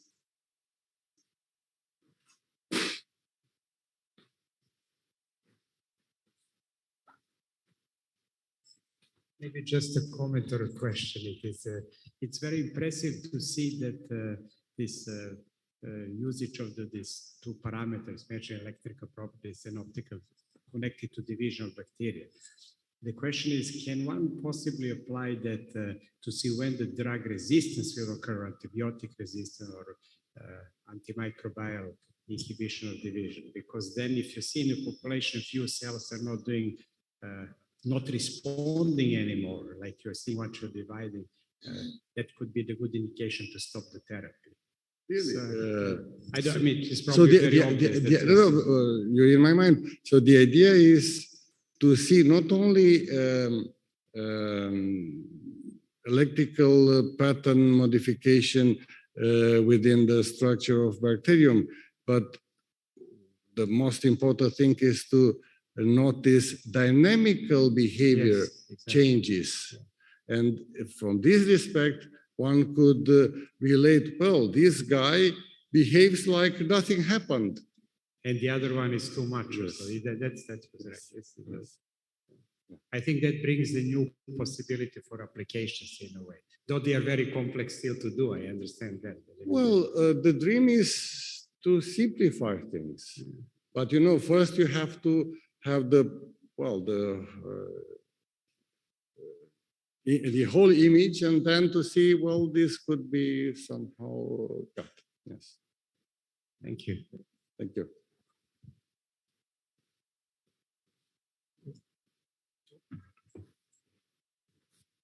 Thank you for an interesting talk. One question, because I'm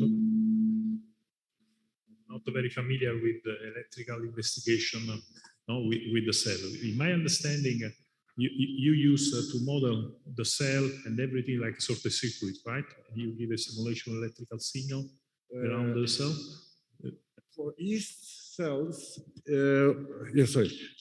For yeast, we had coated particle with, so that we consider membranes and also the cell wall. Okay. I didn't enter into the details. So we, and also feed the data, the values, the parameters related to the various structures were already known.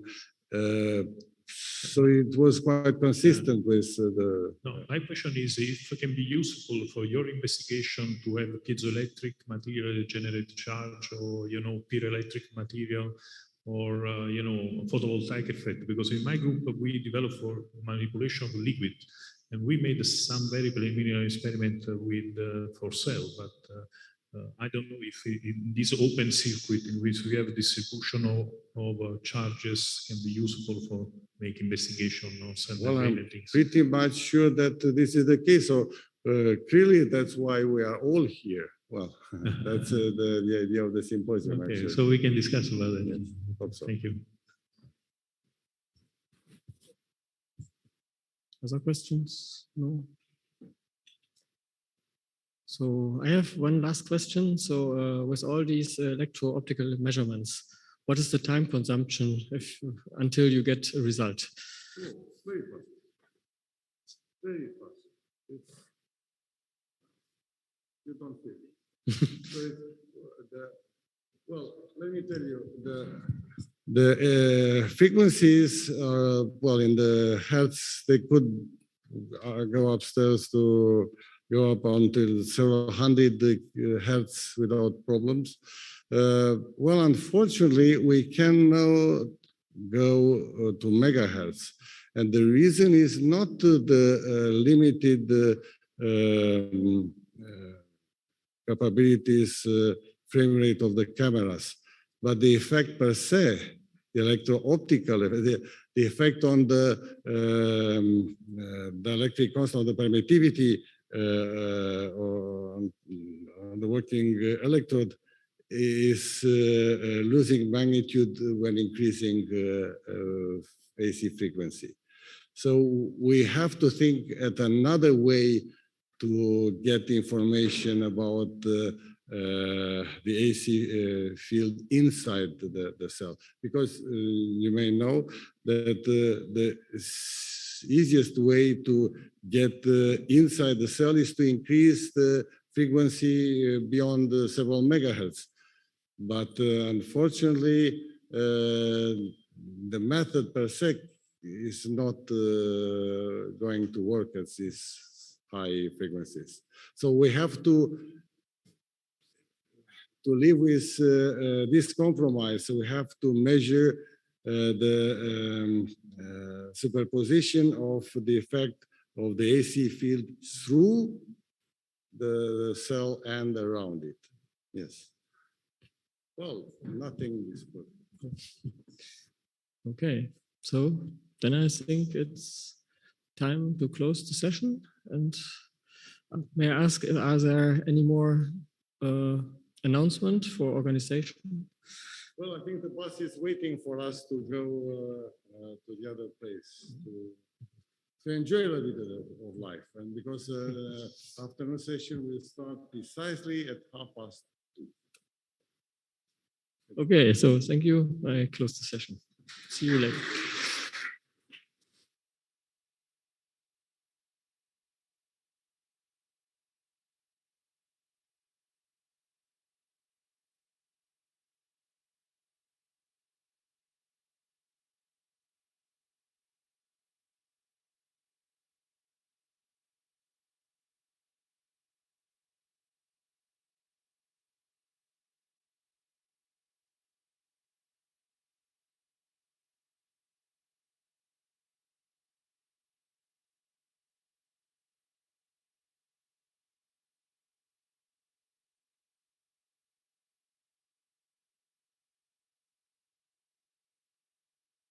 Recording stopped.